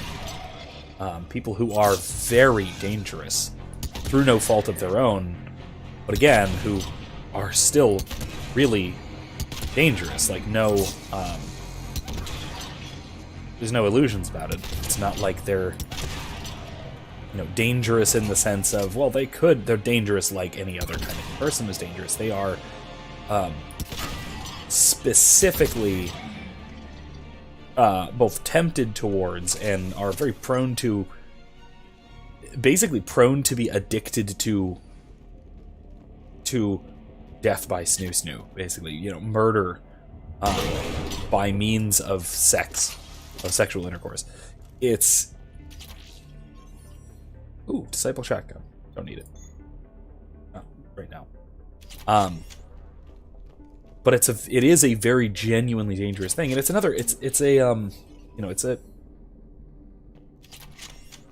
we particularly in the modern West, America in particular, we have this assumption that sexual desire is something that one cannot naturally suppress without repressing. And I think that's, obviously nonsensical. It's a dangerous idea. We really can go without sexual intercourse whenever we damn well please. Sure, we don't typically want to, but it's not a it's not a need like we have a need for food. So celibate monks, or like the Ardite Yakshi, for a sufficiently good cause like this, which obviously is a it's a kind of, it's something I would call, it's something that is ultimately morally obligatory, right? It's a minimum standard, right? That that if you have sex with somebody, it'll kill them. You have a moral obligation not to have sex with people. However, and even that sort of just applies more broadly, right? If you know that it is unethical for whatever reason to have sex in whatever context, you have an obligation not to do so.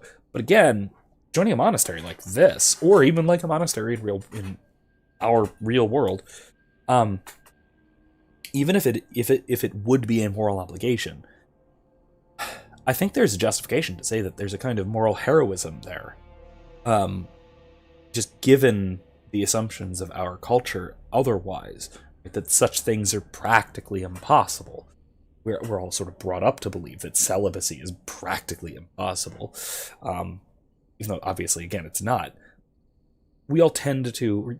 Everyone in society assumes that it's a practical impossibility. So, it's a kind of moral heroism. It goes above and beyond the expectations placed upon us by everything that forms us as people. Even if it's also obligatory. Ordinarily, we would think of moral heroism as something that goes so far beyond the basic requirements of ethics. It has to go beyond that. Extreme acts of charity, acts of self-sacrifice, things like that. But I think here, they really can be the same, right? You can have a basic moral obligation to not kill people by bonding with them or mating with them, as the Arctic actually would, but also the kind of heroism it takes to isolate oneself in this manner. I think that's a great. I think this is an example of something which is both obligatory but also heroic, given the social context and all of that comes. All right, Jethro says, I had the new girl put in a holding chamber. Justicar, who brought her to us, Justicar Fora, said she had trouble, quote, convincing the prisoner coming to the monastery was necessary. Okay. So this is that whole semi-voluntary thing. This may explain why the girl lashed out at her guards. She's lucky Fora wasn't here for them. Justicar's code would have demanded an execution. I'll question some other Justicars on the level of coercion Fora is permitted to use by the code. This isn't the first time her captors arrived here terrified out of their wits, but it will certainly be fast, Matriarch Galley. So it does seem like Galley, who ran this monastery, at least, wants this to be genuinely voluntary. They want this to be a real choice. I mean, yes, it's join the monastery or die, but it's not a drag you kicking and screaming to the monastery. There is a significant difference there. Even if it is still under duress, it's not, it's not like an arrest. There is a difference there. Jethro, I looked over this year's candidates for supervised with Thessia, improving everyone but Yanis. She's impulsive, cunning, and worst of all, a romantic. Oh boy. Find me a worse combination to let outside of our walls. I find it suspicious she was even nominated. Let's look into that and pray it's not Yanis manipulating another infatuation. Ooh, that's troubling. It takes a great deal of time and effort to persuade Thessia's government to let our best students visit their homeworld. Their own homeworld. Unless Yanis matures, she won't be among them. Matriarch Galley. Understandable. Yeah, that has to be a tough sell.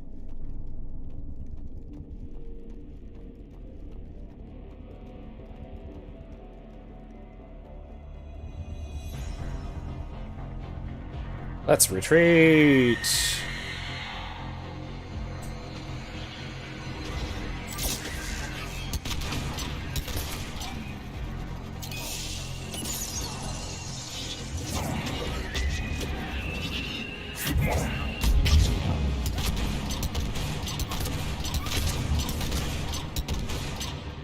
Damn it.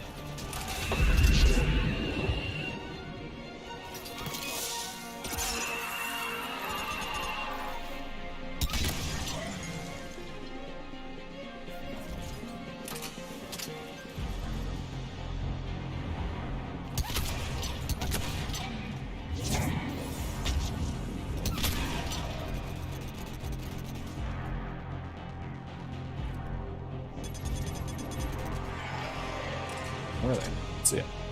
Aha.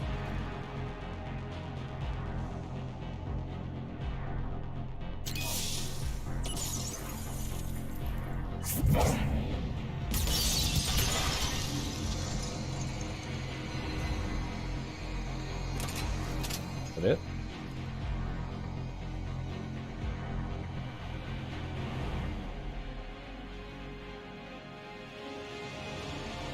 Uh-oh.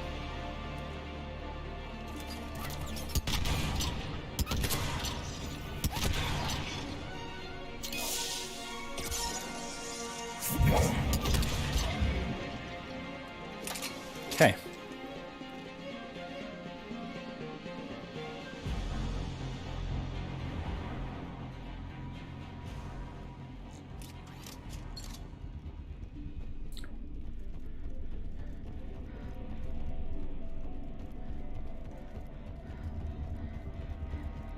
Let's see what else is around. Anything?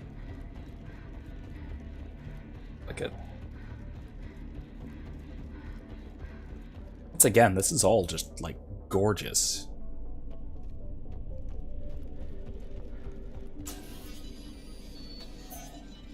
It's an absolutely beautiful monastery.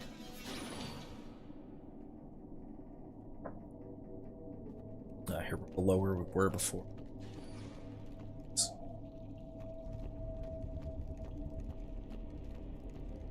It doesn't feel right seeing dead soldiers in a monastery. Asari High Command couldn't take a chance with Ardat Yakshi. Something had to be done. Sending commandos with explosives is more damage control than a real plan, Liara. Yeah. I mean, it is damage control. There is... I mean, Reapers invading a monastery like this is a lot of damage. It's something incredibly dangerous. As we can see, but with the Banshees.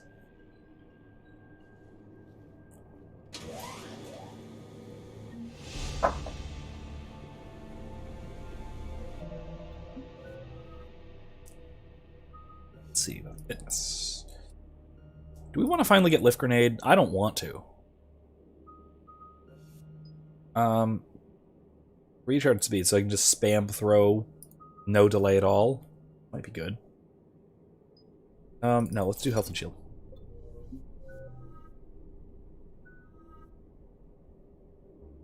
Let's get his quest up a little more.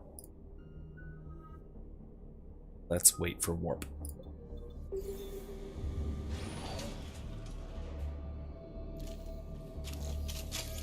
Actually, let's go with the submachine. This looks like an enclosed area boss fight. There's the bomb. And Falere. Let's wait for that. Falere, Rila cannot hear us. Look, she's still alive. I know, but I am afraid Rila is not well. Rila's not one of them yet. She can't be. She just needs to wake up. Rila? Rila, can you hear me? This is not a good...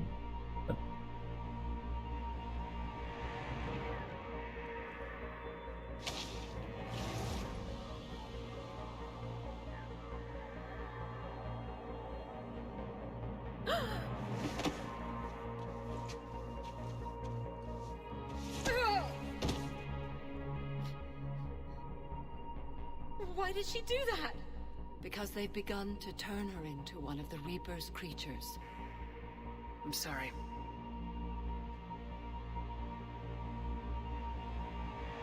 Can we set off that bomb? Not without a detonator. Commandos would have had one. We've got to find it.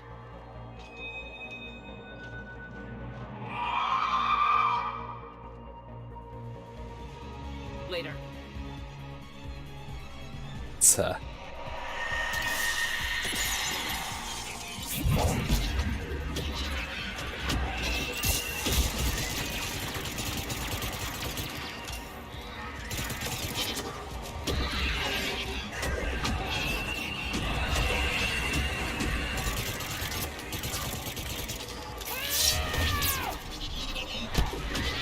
crap.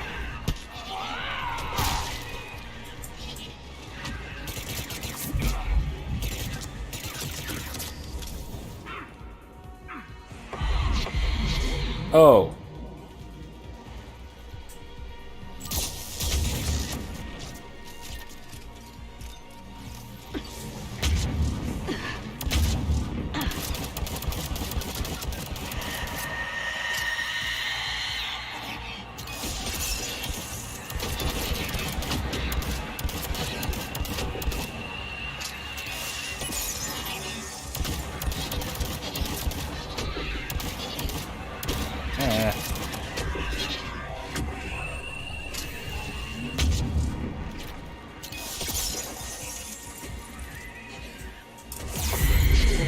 Oh, Jesus, come on.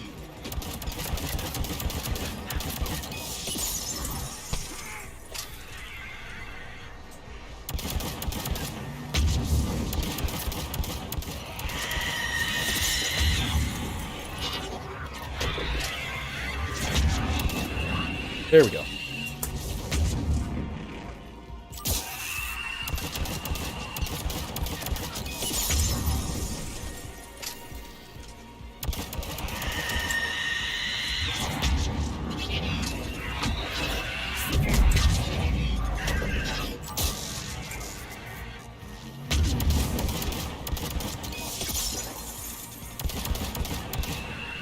That's the last one.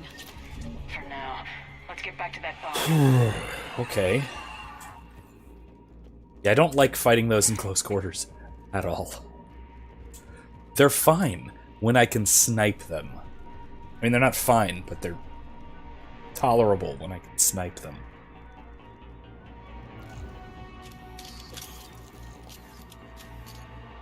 Right.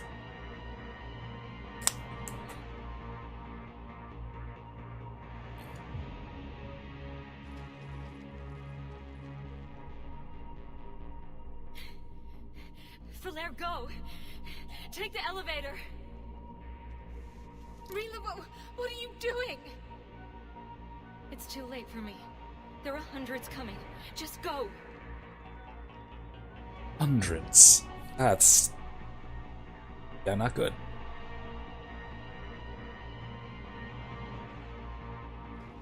Move! No! Rila! I love you. Rila! Again, that's moral heroism. That's what I'm talking about. This is the ordinary case of moral heroism, where we have someone who is defying impossible odds, knowing she's going to die, but doing what she has to do.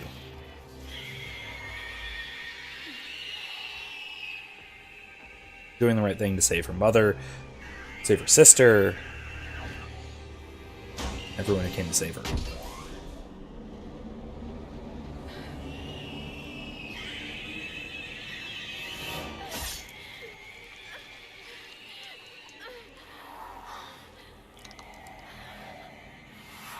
We're not your slaves.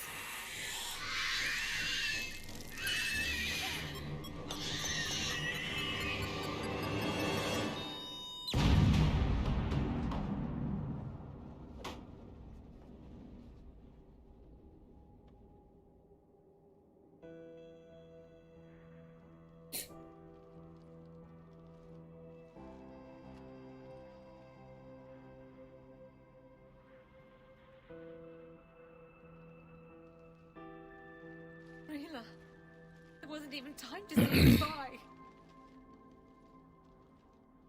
Few can break the Reaper's hold.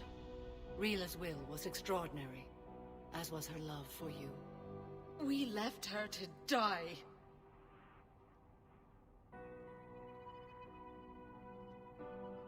Rila made her choice, and it has reminded me of what is truly important.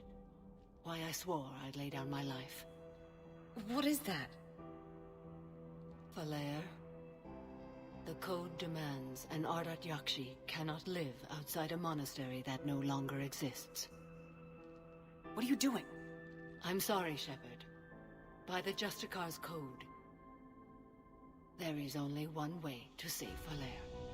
Mother, no! My daughters, you were also. Let go. What are you doing? Fulfilling the code. By throwing your life away? I won't kill my last daughter. You won't have to. Falaire? I'll stay here. Home. No matter what's become of it. Without a proper monastery, I could have left any time. I don't need a building to honor my own code. And if the Reapers return, they won't take me alive. I promise.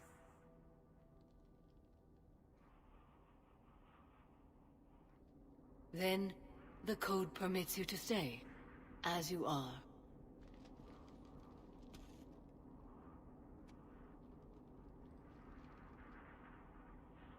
Once this war is over, and if I am able, I will visit, as a Justicar should.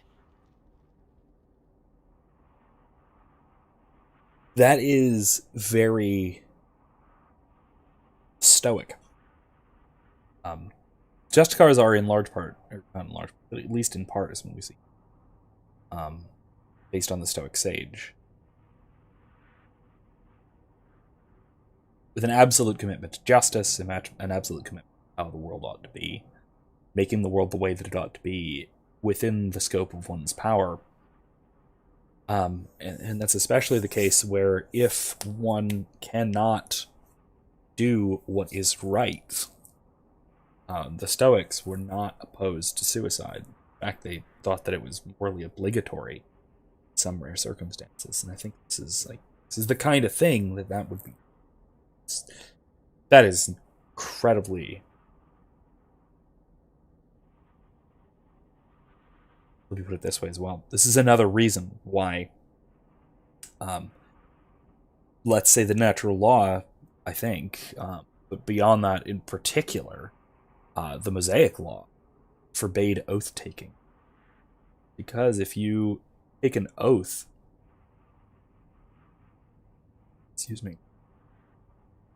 take an oath to prevent Ardat Yakshi, for example, in this case. Prevent Ardat Yakshi from... I'm not crying, I'm sad. This is a really touching moment. I mean this is like really serious as well. And I mean, like, this...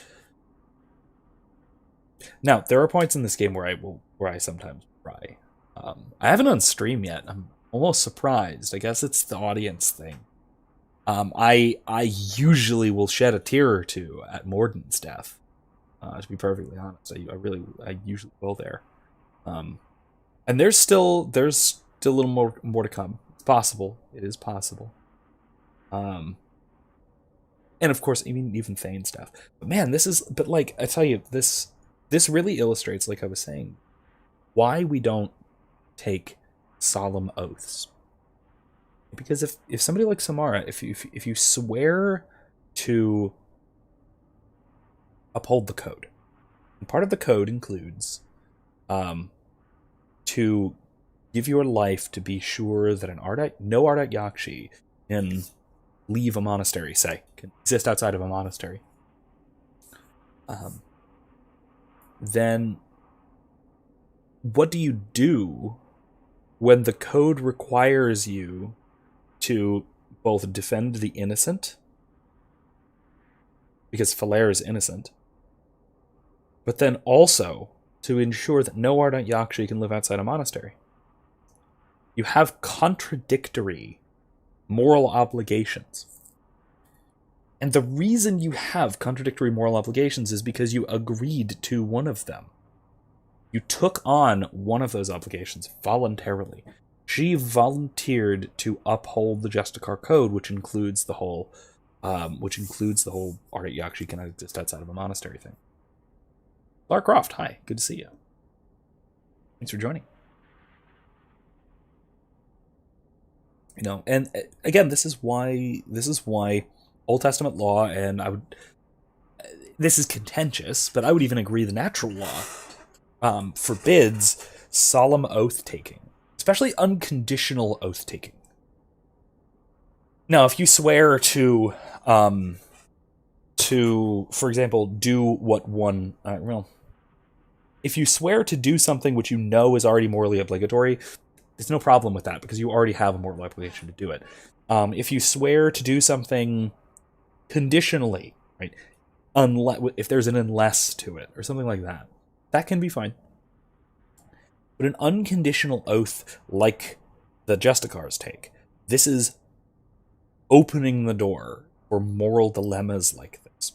And again, the typical position, right, the sort of majority position in terms of ethicists goes that moral dilemmas, true moral dilemmas, where you have precisely two options, both of which are morally wrong, can only exist if it's your fault putting yourself into that situation.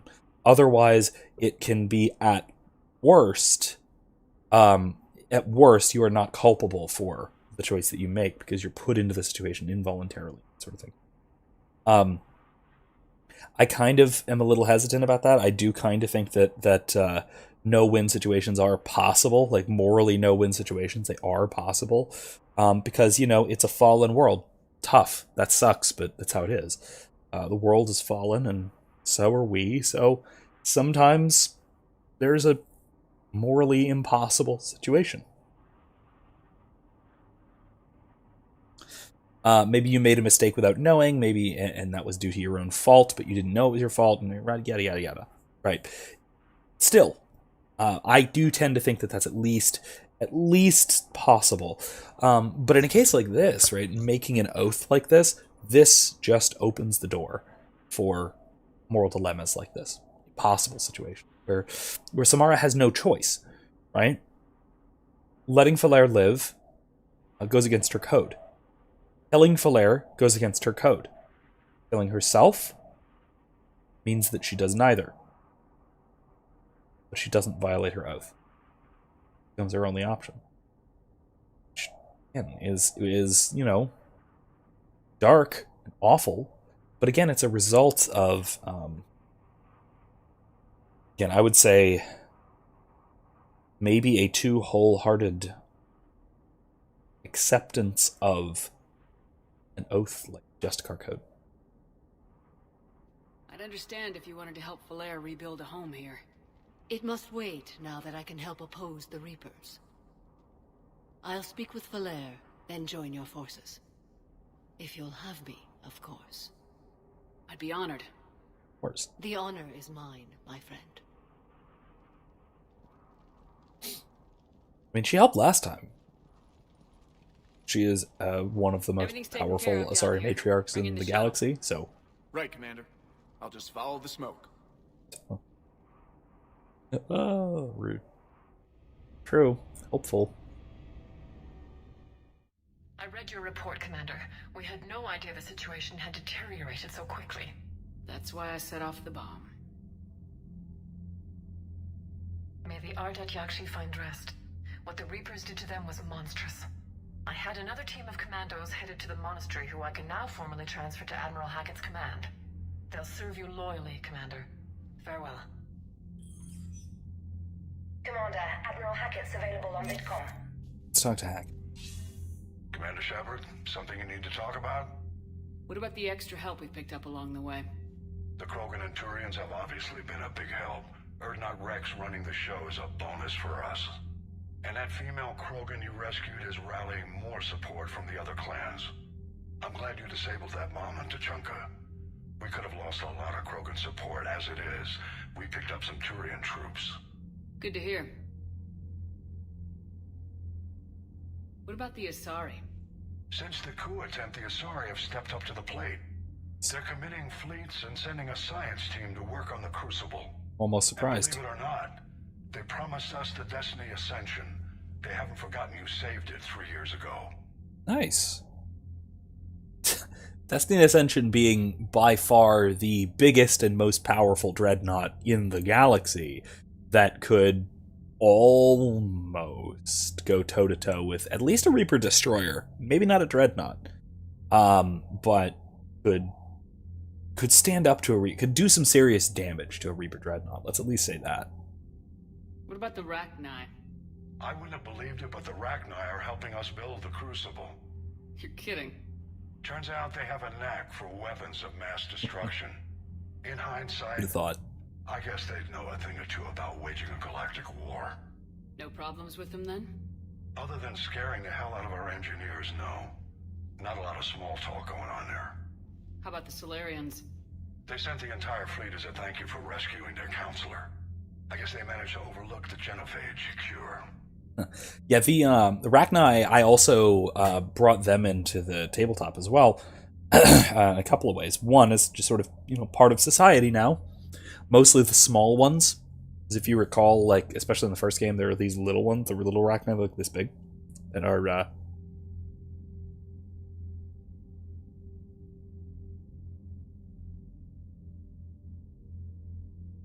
Excuse me. That was awful. Oh, I'm glad I'm muted. The dad sneeze noises didn't go through. Oh, Lord. Anyway, the little tiny football-sized little Rachni workers, being most of the scientists and engineers and stuff in the sort of world going forward, I had one that was wanting to be friendly with the characters, had it have a tiny lab coat and stuff. Yeah, you were right. I did start sneezing. Yeah, I need more whiskey. It's almost out. I shouldn't have more whiskey. This was like 2 shots worth. Whatever. The other thing about the Rachni that we did, because they communicate through biological quantum entanglement, was they were some of the only sort of secretive communications between areas that were cut off from one another. There are hives in all sorts of places. So that was where a bunch of covert information on other parts of the galaxy was filtering through information brokers. Erica, I don't know if you knew that, but that was what was going on. Likewise, if anybody else winds up watching this back, Thomas, if you wind up listening back to this, that's what was happening there. All right, that'll be about all. Nothing more, sir. Keep me posted. Hack it out. I'm not actually sure if I wound up mentioning to you, not, but that was what was going on there. That was basically also how, like, the Shadow Broker knew about you guys. Yara. Things like that. Started out as an Alliance Black Op. Black Ops always go bad. Commander, the Crucible Project received some new tech from the Asari government. That's good. I'm glad they've decided to help the war effort. Everybody has to fight now, no matter how pretty you are. I learned that the hard way. Is that a I'm so pretty joke, or? Sure. Let's feed the fish. Check the email. Counselor Tavos. Reactions at the monastery have proven the value of human special forces to the matriarchs, a point I have made many times to them. To that end, they have agreed to send a group of huntresses to joint N7 command. May the goddess go with you, Tavos. Captain LeMays, Asari squad, same thing, basically.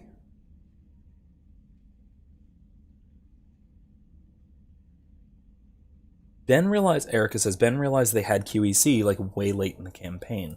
He didn't connect that to the Shadow Broker was feeding information through them. That was the idea. That was also why there were certain areas that were cut off, was that there weren't Rachni there. Like, you know how there was no information from the Krogan DMZ, the Krogan area, Krogan part of space? I wonder why. Could it be because the Rachni are either not there or laying low? Alright, from Admiral Hackett. Rachni are making headlines. For the moment, the reason's a good one. Cool. While we appreciate their support on Elitania, we'd like to be able to coordinate with them for attacks. You don't need a friendly fire incident provoking them if they conduct another surprise raid. Alliance R&D has put together a modified QEC that will allow stable communications with the Rachni. Cool. We still don't know where to deliver it. They seem to have left the Attican beta. Don't have much to go on. Queen seems to trust you. Find her and deliver the QEC if at all possible. I will try do that. How do I do that? Find the Rachni. Assignment. Find the Rachni. Oh, it doesn't say. Just find them. Okay. I guess we're going to have to do a lot of planet scanning, shall we? I have no idea where to look. Uh-oh. Completely forgot. Look. That's a very old colony. I just realized that was like the 5th century BC. It's like 2,500 year old colony.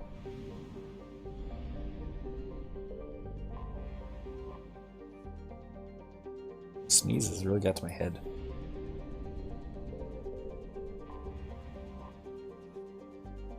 Oof. That was wasted. Anything else glowing?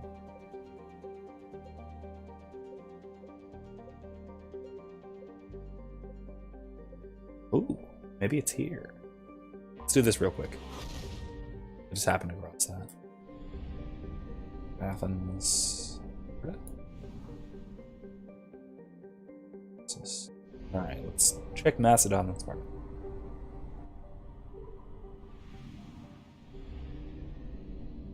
It's Tau.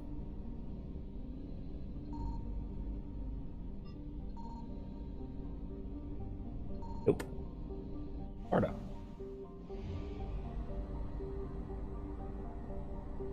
The things I maybe should have remembered where the Rachni are, especially for, you know, building a campaign around reconnecting the galaxy and having some a species that can easily do that.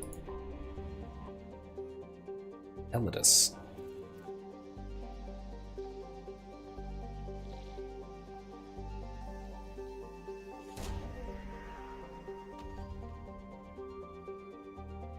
Wait, what did I not check very well?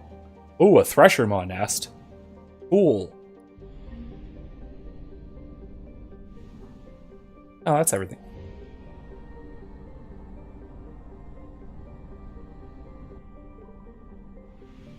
What did I not check very well? Right. Well, let's go do the Jacob mission. Well, it didn't say any percent, which can mean that there's just nothing. That's a lot of Reapers. Okay. Minus Wasteland has 100% of things, so it's just in Fortis, I guess.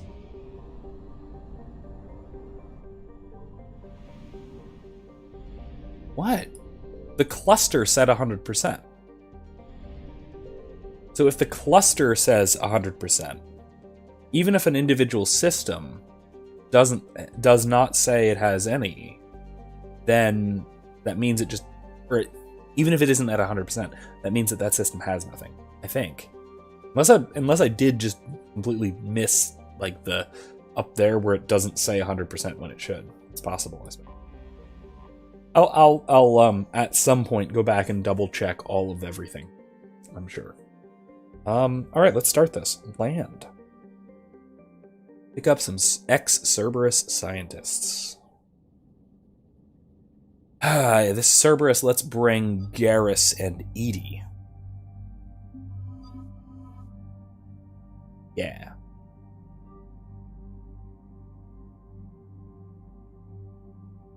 And we'll stick with the guns we've got and the armor we've got. Same.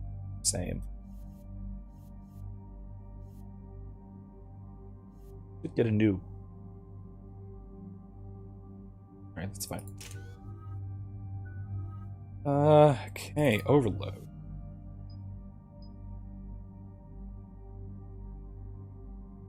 Another. Rebel. Ooh. Yeah, let's go with the weapon damage. He needs it. Armor piercing ammo. Health and armor damage. Let's do it. Let's do 80. It's fine.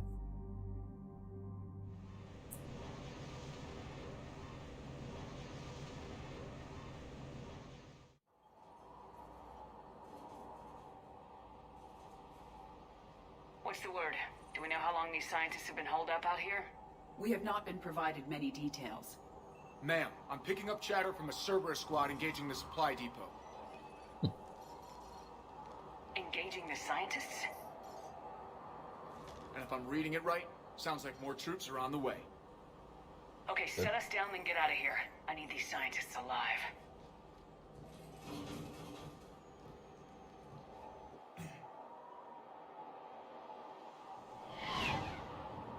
Glad Cerberus has unsecured comms. Either that or we have their comm signature. Or we can break it or whatever.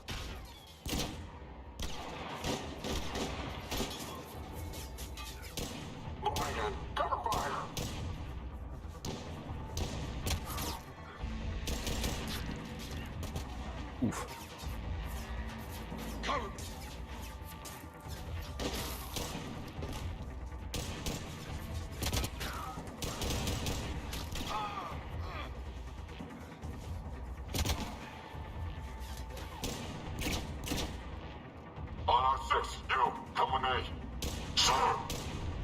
They're not doing well down there.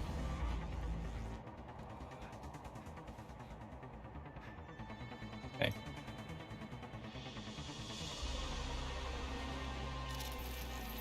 No wonder Cerberus abandoned this place. It's freezing. Alright, just keep moving. What did these people do to bring this down on their heads?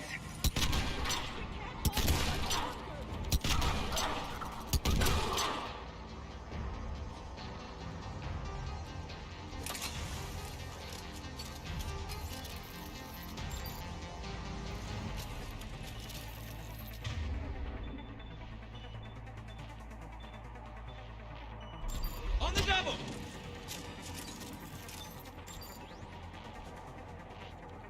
Definitely sniper rifle time in here, Garrus. Here we go.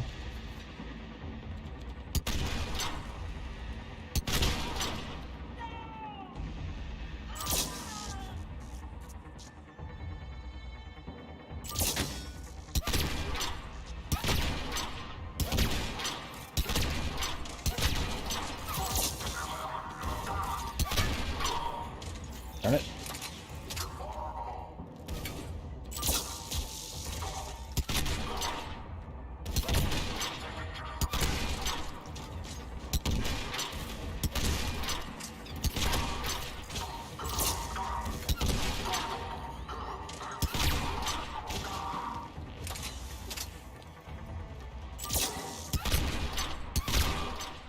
Enemy neutralized. Look for survivors. Can't shoot the darn barrier shield generator thing over there. Hate that. Want to take that thing out. It's causing so much trouble. Ace fighter. Gotta say, I love the fighter craft. Human fighter craft. So cool.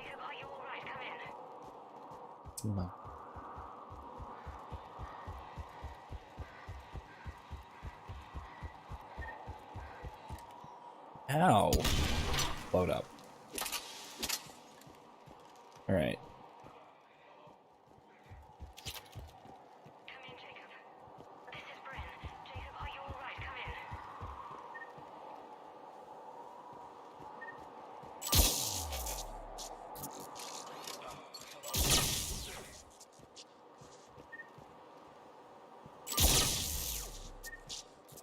Don't worry, we're just causing trouble.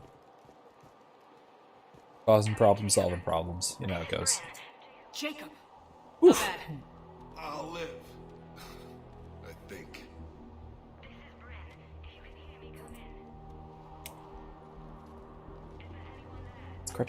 He's clutching his Commander abdomen. Shepard of the Alliance. It's not a good The shot. enemy is clear for now. Open the door. Not a good place to get shot. It's okay, Bryn.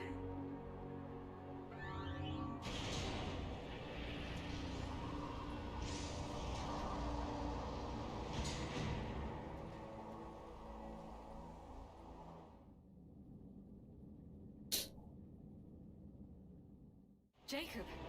Oh my god. I'm all right. The others didn't make it. What are you doing here? I'm supposed to be protecting these people from the elusive man and his attack dogs. Are they gone? For now, but they'll be back. Sure you're okay? Yeah, I'll walk it off. Save my life one more time and I'll start owing you. This one's on the house. Hey, yo. Good to see you too. Staying out of trouble, I see. Shepard, this is Dr. Bryn Cole. She's Get in the charge. camera. Tell me what's going on. Intel says you're Cerberus. We're all ex-Cerberus. Scientists, mostly. Civilians? Call us refugees. If we hadn't run, we'd be dead. Why does the elusive man want to kill you? Our stories are different, but the themes are the same. We were each using information from the collector base to work on the different components of a larger tech. After someone completed their component, they disappeared. No bodies, just gone. As we progressed, we started feeling like we were signing each other's cards. The elusive man doesn't mess around. If he can't control it, he'll destroy it. The brain trust here has to be a significant loss for him. You had to know they were gonna find you. It's a pretty smart bunch. We covered our bases. But the elusive man is one tenacious bastard. Time to evacuate. Agreed. Just need to get the AA guns on the roof back online. Cerberus is jamming them somehow. With those guns down, Cerberus will just blow our escape shuttles out of the sky. Might be the network link. I'll check and meet you upstairs. Jacob, you should get that wound looked at. I'm good. I mean, I will. Commander, I should see to my people. Join me upstairs when you can. Jacob did not recognize me. This may be an opportunity to surprise him. Let's just focus on the mission, Edie. It was his idea. Your partner was brave. He wouldn't want you to crumble like this. She's right. We're getting out of here alive. I promise. Thank you. That would be funny. Edie scaring the heck out of Jacob. She certainly loves her practical jokes.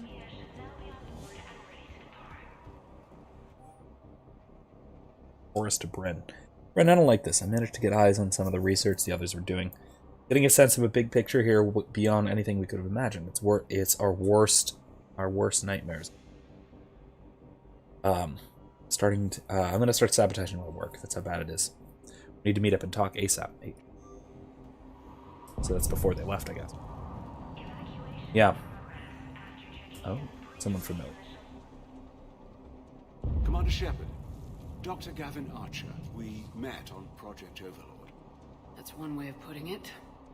Yes, well, after you took my brother to Grissom Academy, I tried putting all that behind me.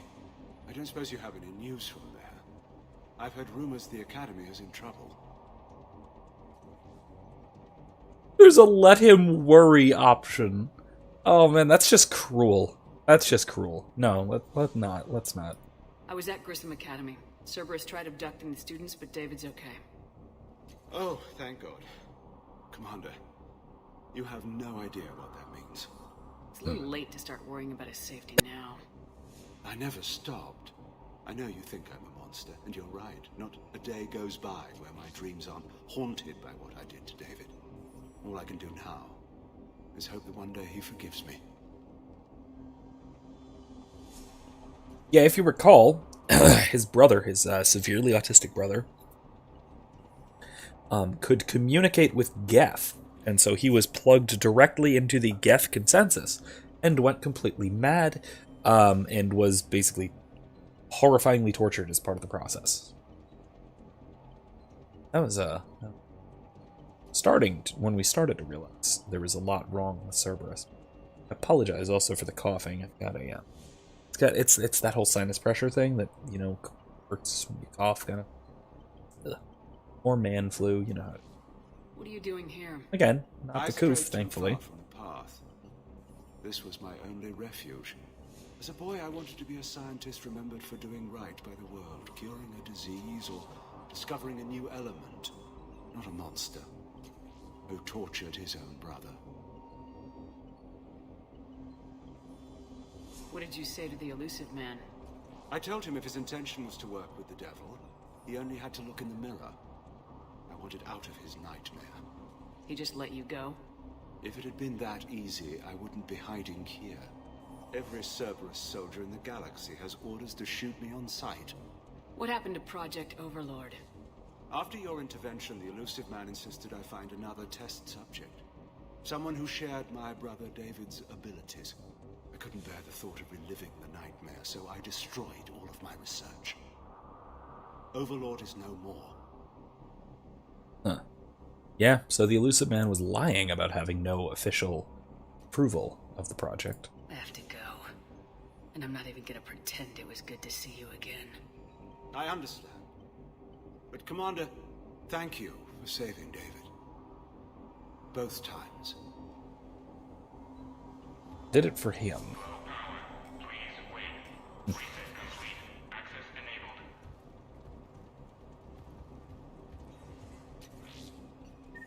Get the text from Stockholm cells, pack their own crates. I need you up here. At least seems remorseful, if nothing else. Seeing what he had done to his brother, it seems at least gave him an idea of And make sure those samples the kind of work he was doing. Second shuttle. I've already dropped one box. My hands were shaking so hard. We're going to make it. Console. I'll have to go check. What's the status of the guns? Still waiting. I have my best people on it. How many scientists are here? 43, plus research assistants. You ran with over 40 people? When you fear for your life, there's a lot you can do. If there was a thing I missed, I'll go and I check. can't possibly dismantle the genetic amplification components in time. I'm sorry, Dr. Boehner. It's important work, but right now you need to tend to your family. Wait, there are families here? Children? A dangerous choice.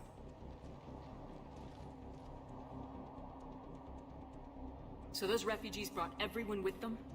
Yes. We have about 17 kids here. Partners, spouses, parents. I promised these people refuge. A new life free from Cerberus. I just never imagined the elusive man would... That's what evil counts on. That it's hard for good people to imagine. Okay. Everyone left gets out of here alive. Yeah, that's really profound. I like that. Evil relies on good people not being able to comprehend it. Or to assume stupidity where it's really malice. Hanlon's razor never attribute to malice what is equally explainable by stupidity. Is a fair principle and usually should be followed. However, there is the addendum, but never rule out malice. Especially if it can't be explained purely by stupidity. And certainly, what we see here with the elusive man cannot be explained by stupidity. Honestly, I'll say, to go into our sort of contemporary world, there are a lot of things going on nowadays that cannot be explained adequately by stupidity, and a lot of those involve, lockdown policies, and things like that, and the changes now towards lack of lockdown, and all of that, right? It's practically impossible to completely attribute the policies and the way that those policies shift and change entirely to stupidity. There has to be a kind of, if not outright malice, certainly self-seeking or self-promotion, self-aggrandizement, power-seeking, which, again, if you go into it, is ultimately a kind of malice. It's tyranny, kind of malice. This escape will have to be carefully executed. I'd hoped. We tried so hard to make sure it wouldn't come to this. What's the news? Can't tell. Only know I can't fix it from here. I'm going to the roof. Cerberus landed a shuttle. Jacob, you're gonna die. You win? Jacob, you're injured. I'll fix the guns. No way. These are my people. I'm going. Just because you survived one suicide mission doesn't mean you get two. Fine. But I'm gonna talk you through it from here. Cerberus is probably jamming the satellite link. Radio me when you found the controls and I'll give you the override code. Will do.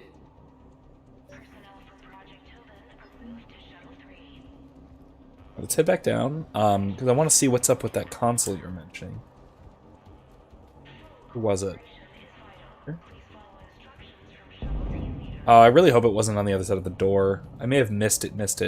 I mean, if it is, it'll be for sale at the Spectre terminal. I can waste money on it. Some kind of poison tailored to Turians. Someone at the hospital needed that.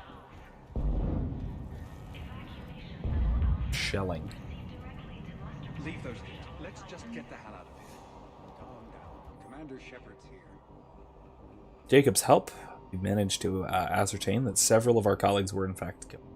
Contracts terminated is what Cerberus called it. Makeda, Scott, Daniel, Chunhei, Annika, and so many others I just didn't even know about. All of them gone, disappeared without a trace, just like that. We should have left sooner. I don't know why we waited so long. I can't remember what seems so important that I had to stay just one day. So what? Relax. We have a little time. Dr. Cole. Got a moment? Oh. Of course.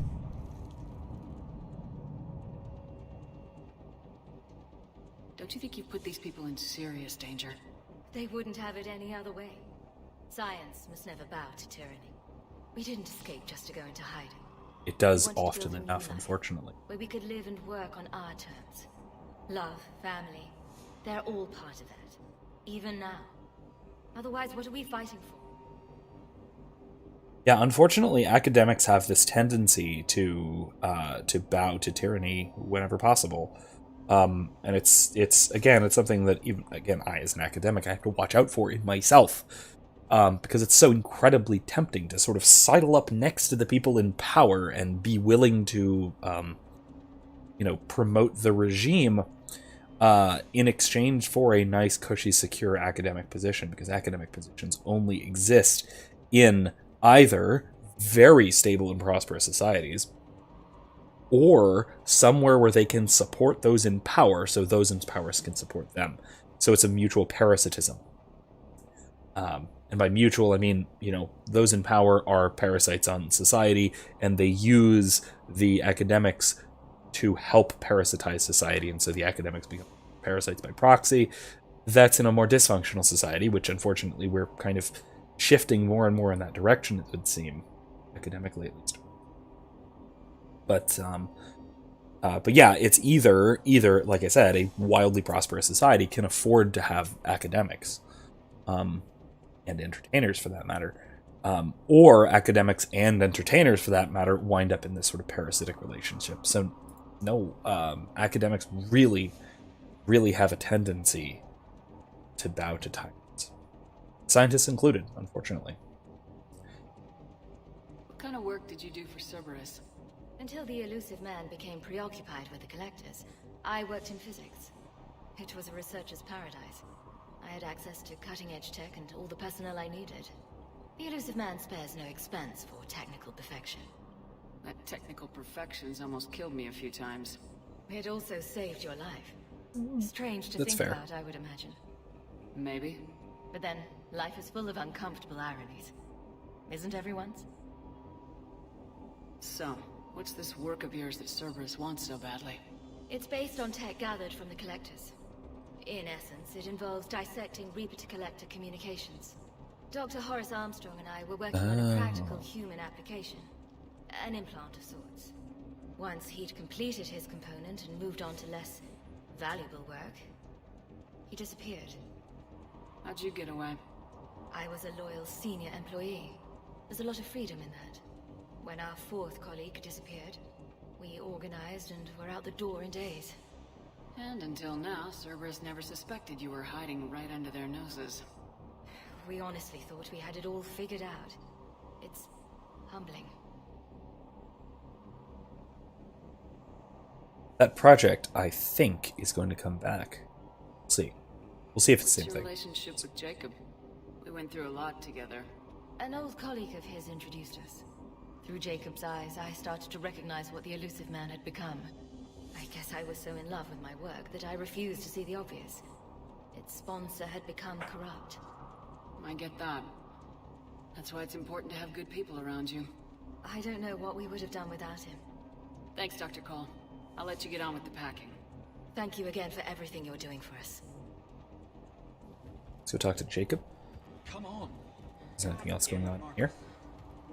Shepard, I'm in here. I know. It's the med bay. It should be in here. Is this the med? Yeah, this is the med bay. Right. Jacob Taylor, outposts operational. Yada yada yada. Okay, cool. Finding some shielding. Good. Glad you found shielding with that bombardment we're going through.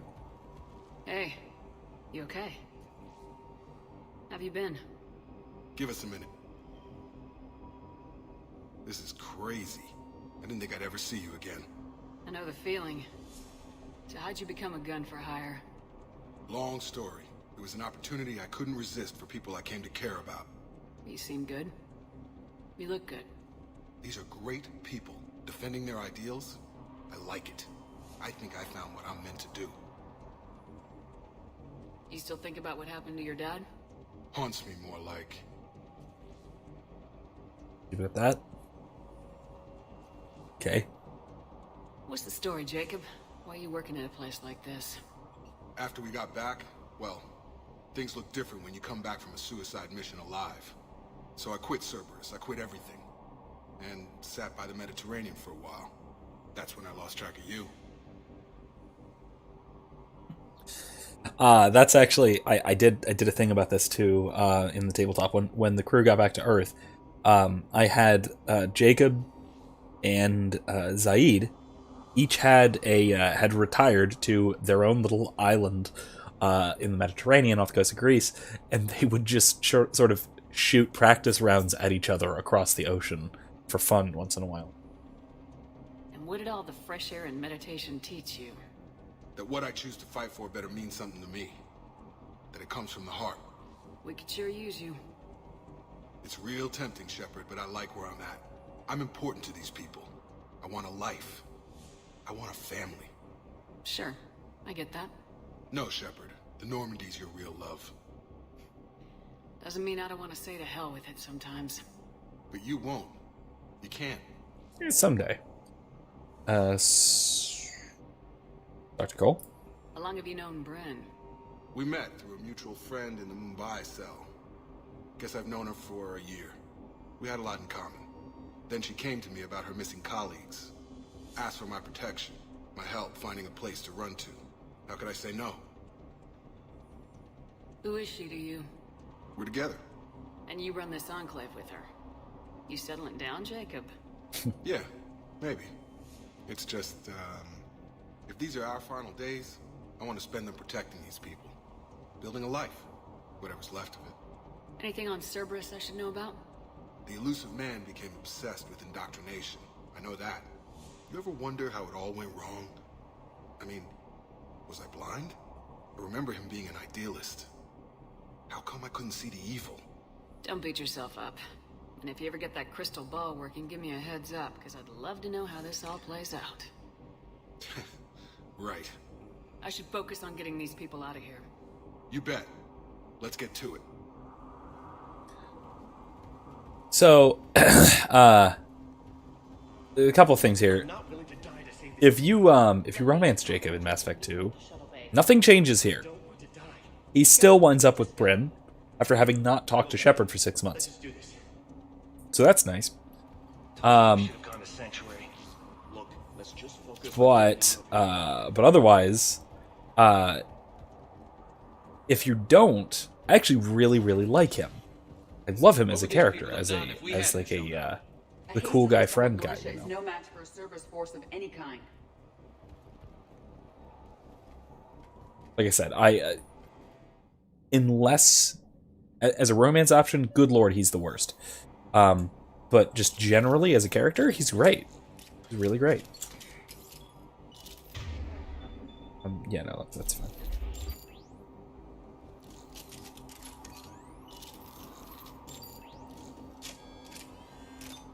Artifacts.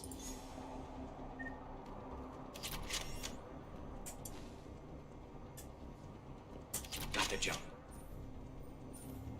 Yeah, but everyone's shielded. Wow. Really?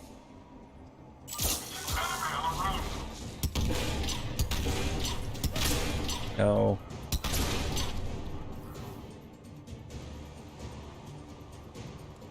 Run it.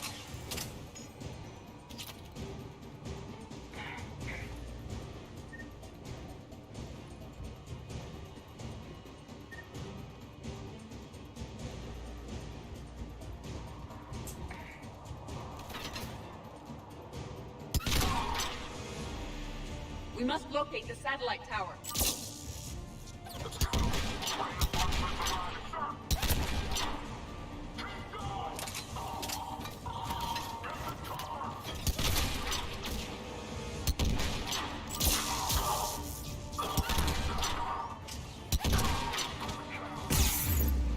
Oh, jeez.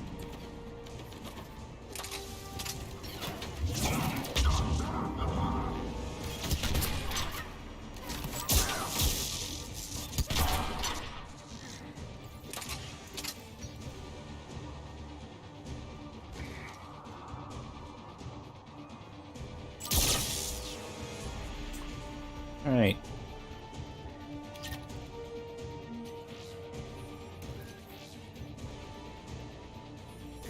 Jacob, this should be back online now. Affirmative, but the guns are still down. You'll need to manually activate them. Head back to the front of the facility. Hostiles landing.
Alright.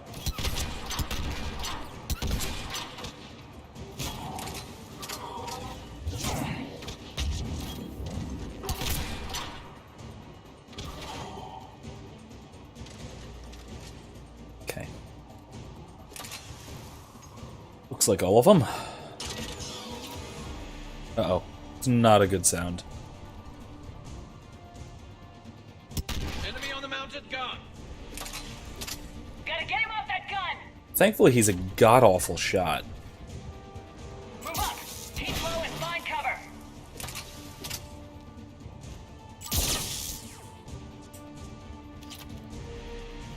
Pointlessly bad shot.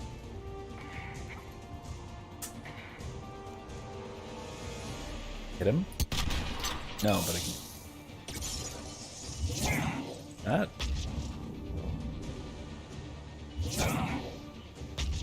Oh, okay. Fine.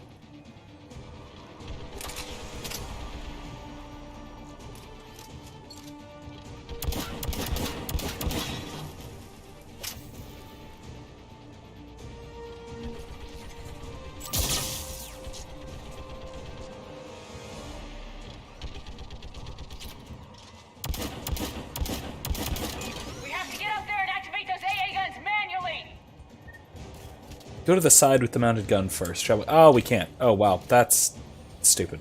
Okay. What?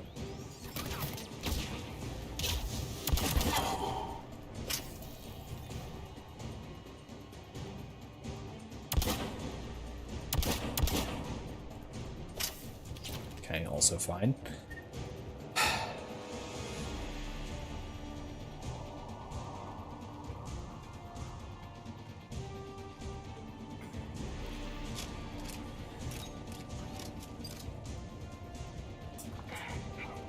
Oh. Mounted gun guy's gone. Cool. That's good news, I guess. Add...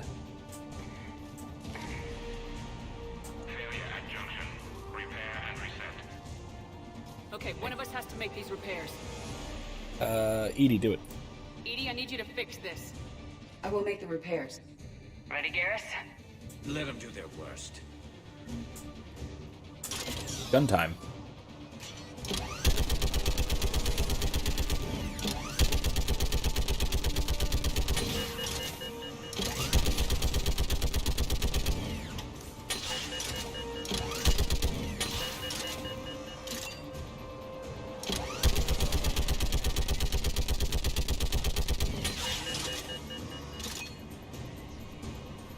More time is required.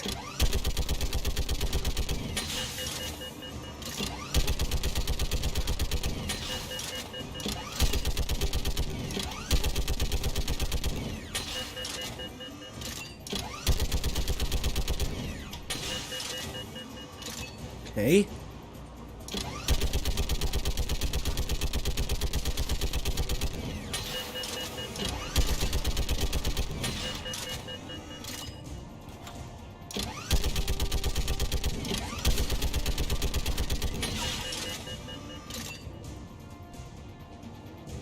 Is that it? We're good? The guns may now be brought online. Gotcha. I'm on it.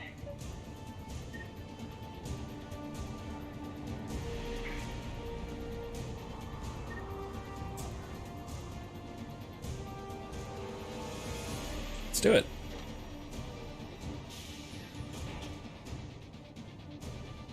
Power restored. Gun 1 reset. Circuit incomplete. The other gun's still down! Let's get over there!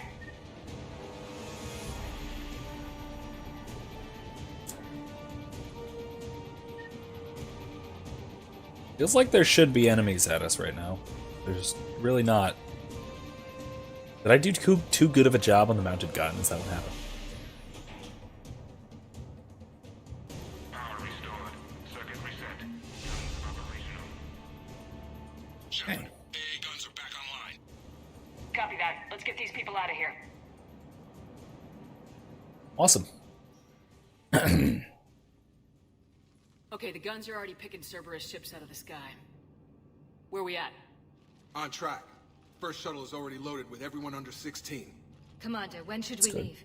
What's our best chance for survival? Jacob, what do you think? Are we ready? Almost. We could go now. But there's no do-overs here. Agreed. We get one shot. And we don't want to leave anything behind that could strengthen the elusive man's cause. Your call. Let's go. Mostly because I know that saying wait just means let's walk around some more and dick around a bit. So let's go. Alright, let's get these shuttles in the air. We already did our dicking around, so let's just do it. Also, midnight is creeping up fast. I intended to wrap this up early. Oops.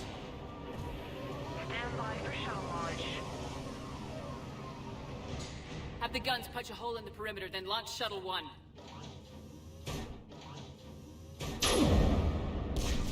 Woo! Good shooting. Shuttle 1 is away.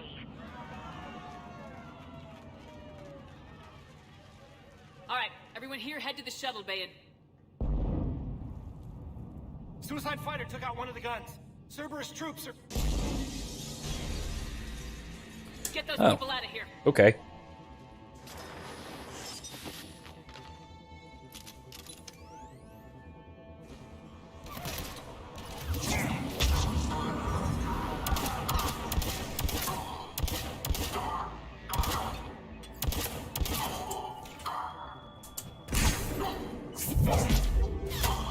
Ooh, nice one, Garrus.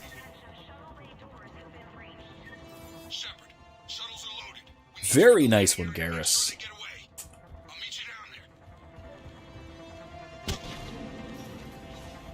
Something about this. Let me see if this console had anything. Oh, no. Okay, I think what it was this is weapon mods and this was ammo. I think that's what was going on. Understood.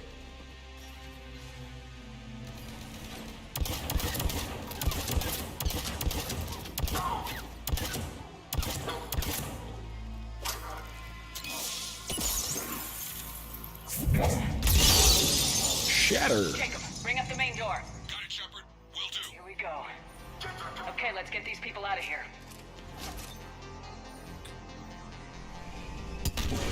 Oh. Really set up another shield pylon, did they?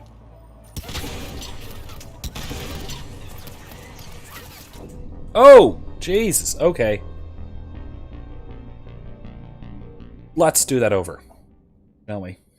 Bring up the main door. Got it, Shepard. Will do. Okay, here we go.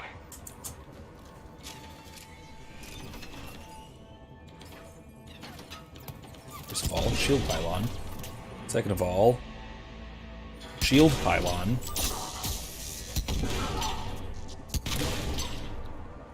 Shield pylon. God, I hate those things.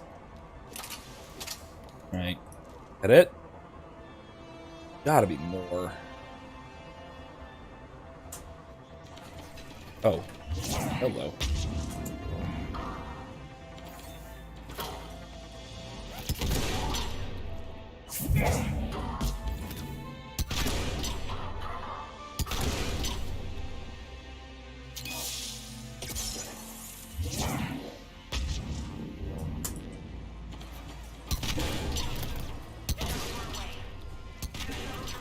Really? There we go. Enemy shuttles on either side. I have a visual.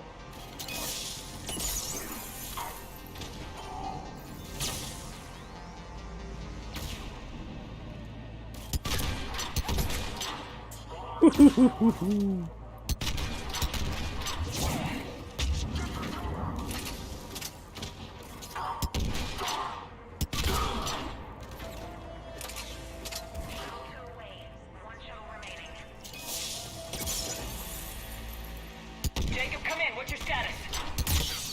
Facility's overrun. Cerberus troops are all over the place. One more shuttle of refugees to go, right? Affirmative. We got this. Just need Darn to it. hold them a little longer.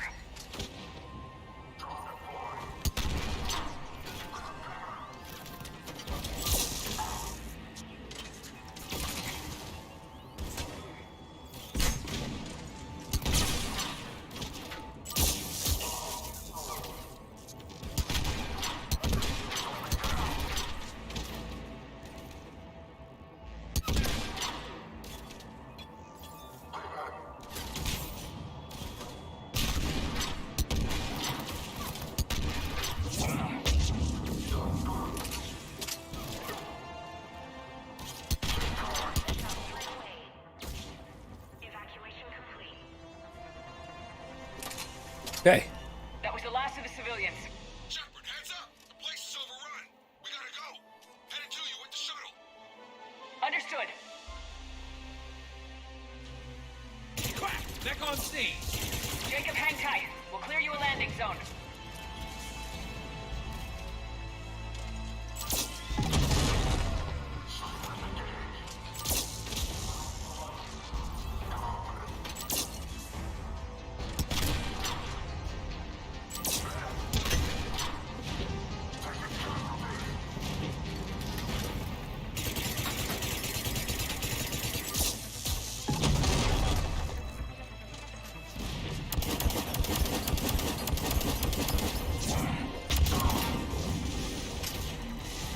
Jacob, landing area cleared. This place is crawling.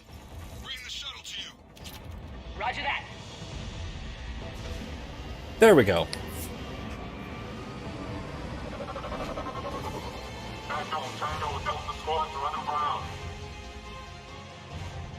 Holy crap, that's a lot of troopers. And a mech. That is a lot of troopers. Oh, 2 mechs? Shepard! Not my rifle. Oh good, I didn't lose my rifle. That's the important one.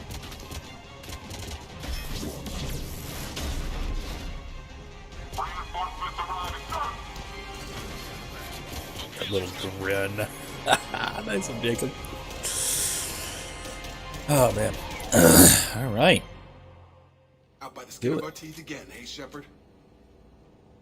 Nice to see you back in action. Yeah, feels good. I was afraid we wouldn't get anyone out alive. But because of you, we got almost everyone. Thank you. Dr. Cole, I have a request. One that you can't afford to turn down. I need your help against the Reapers. Without a doubt. I'm at your service. And I'm sure you can count on the others as well. You too, Jacob. I need you. Of course, but I wouldn't mind staying with these folks. You don't want to join the team on the Normandy? I'm torn, Shepard, but looking out for these families is important to me. It's where I'm at right now. I hope you can see that. Keep them safe, then. The Alliance needs that crucible. You got it. All right. Report to Admiral Hackett for your assignment. You know, Commander, I've never met anyone like you. Just feel better knowing you're on our side. Thanks. Shepard, when this mess is over, drinks are on me. Be safe out there.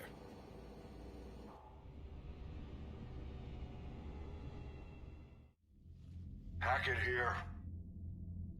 I'm sending you a large team of scientists. I have the dossier. They're all Cerberus defectors. Keep them safe. Will do, and I'll put them straight to work on the Crucible. Jacob Taylor is with them and is already working to find a place for the families. He'll be a valuable asset as well. Snagging Dr. Cole from the elusive man is a coup. Having her on our side could be a huge win for us. The sooner we can get the Crucible finished, the better I'll feel. I'm with you. Shepard out. Hey. Alright. That's a lot of credits. And that is a couple of minutes past midnight. So, that's all we've got time for tonight. So, thank you all for joining me once again. We will continue this next week. I've got to make a decision as to whether we're going to go help Arya retake Omega, or if we're going to go meet up with the Quarians and at Rannoch, at their homeworld. That's actually quite the long arc, so that'll probably be like 2 weeks. Probably either one will probably be about 2 weeks. So if we want to just like plow on through and do more DLC stuff, we can do that. If any of you guys watching have some input, one or the other, whichever to do, by all means, let me know. If not, I'm sure I'll make a decision by Monday, or not, or I'll just wing it. We'll figure it out then. Either way, hopefully, I will see all of you guys on Thursday as well for our Dragon Age Origins stream, where you going through the Mage's Tower and we go into Fade, Dreamland. It'll be a lot of fun. A lot of people think that this part of the quest, this part of the game is super tedious, We'll see. I think it's usually pretty entertaining, so we'll go through that one. And we'll be back here next Monday, as usual. Either way, thanks for stopping by. Merry Christmas. Just a few more times while it's still vaguely Christmas season. Christmas season enough as far as I'm concerned. And have a good night, everybody. See you next time.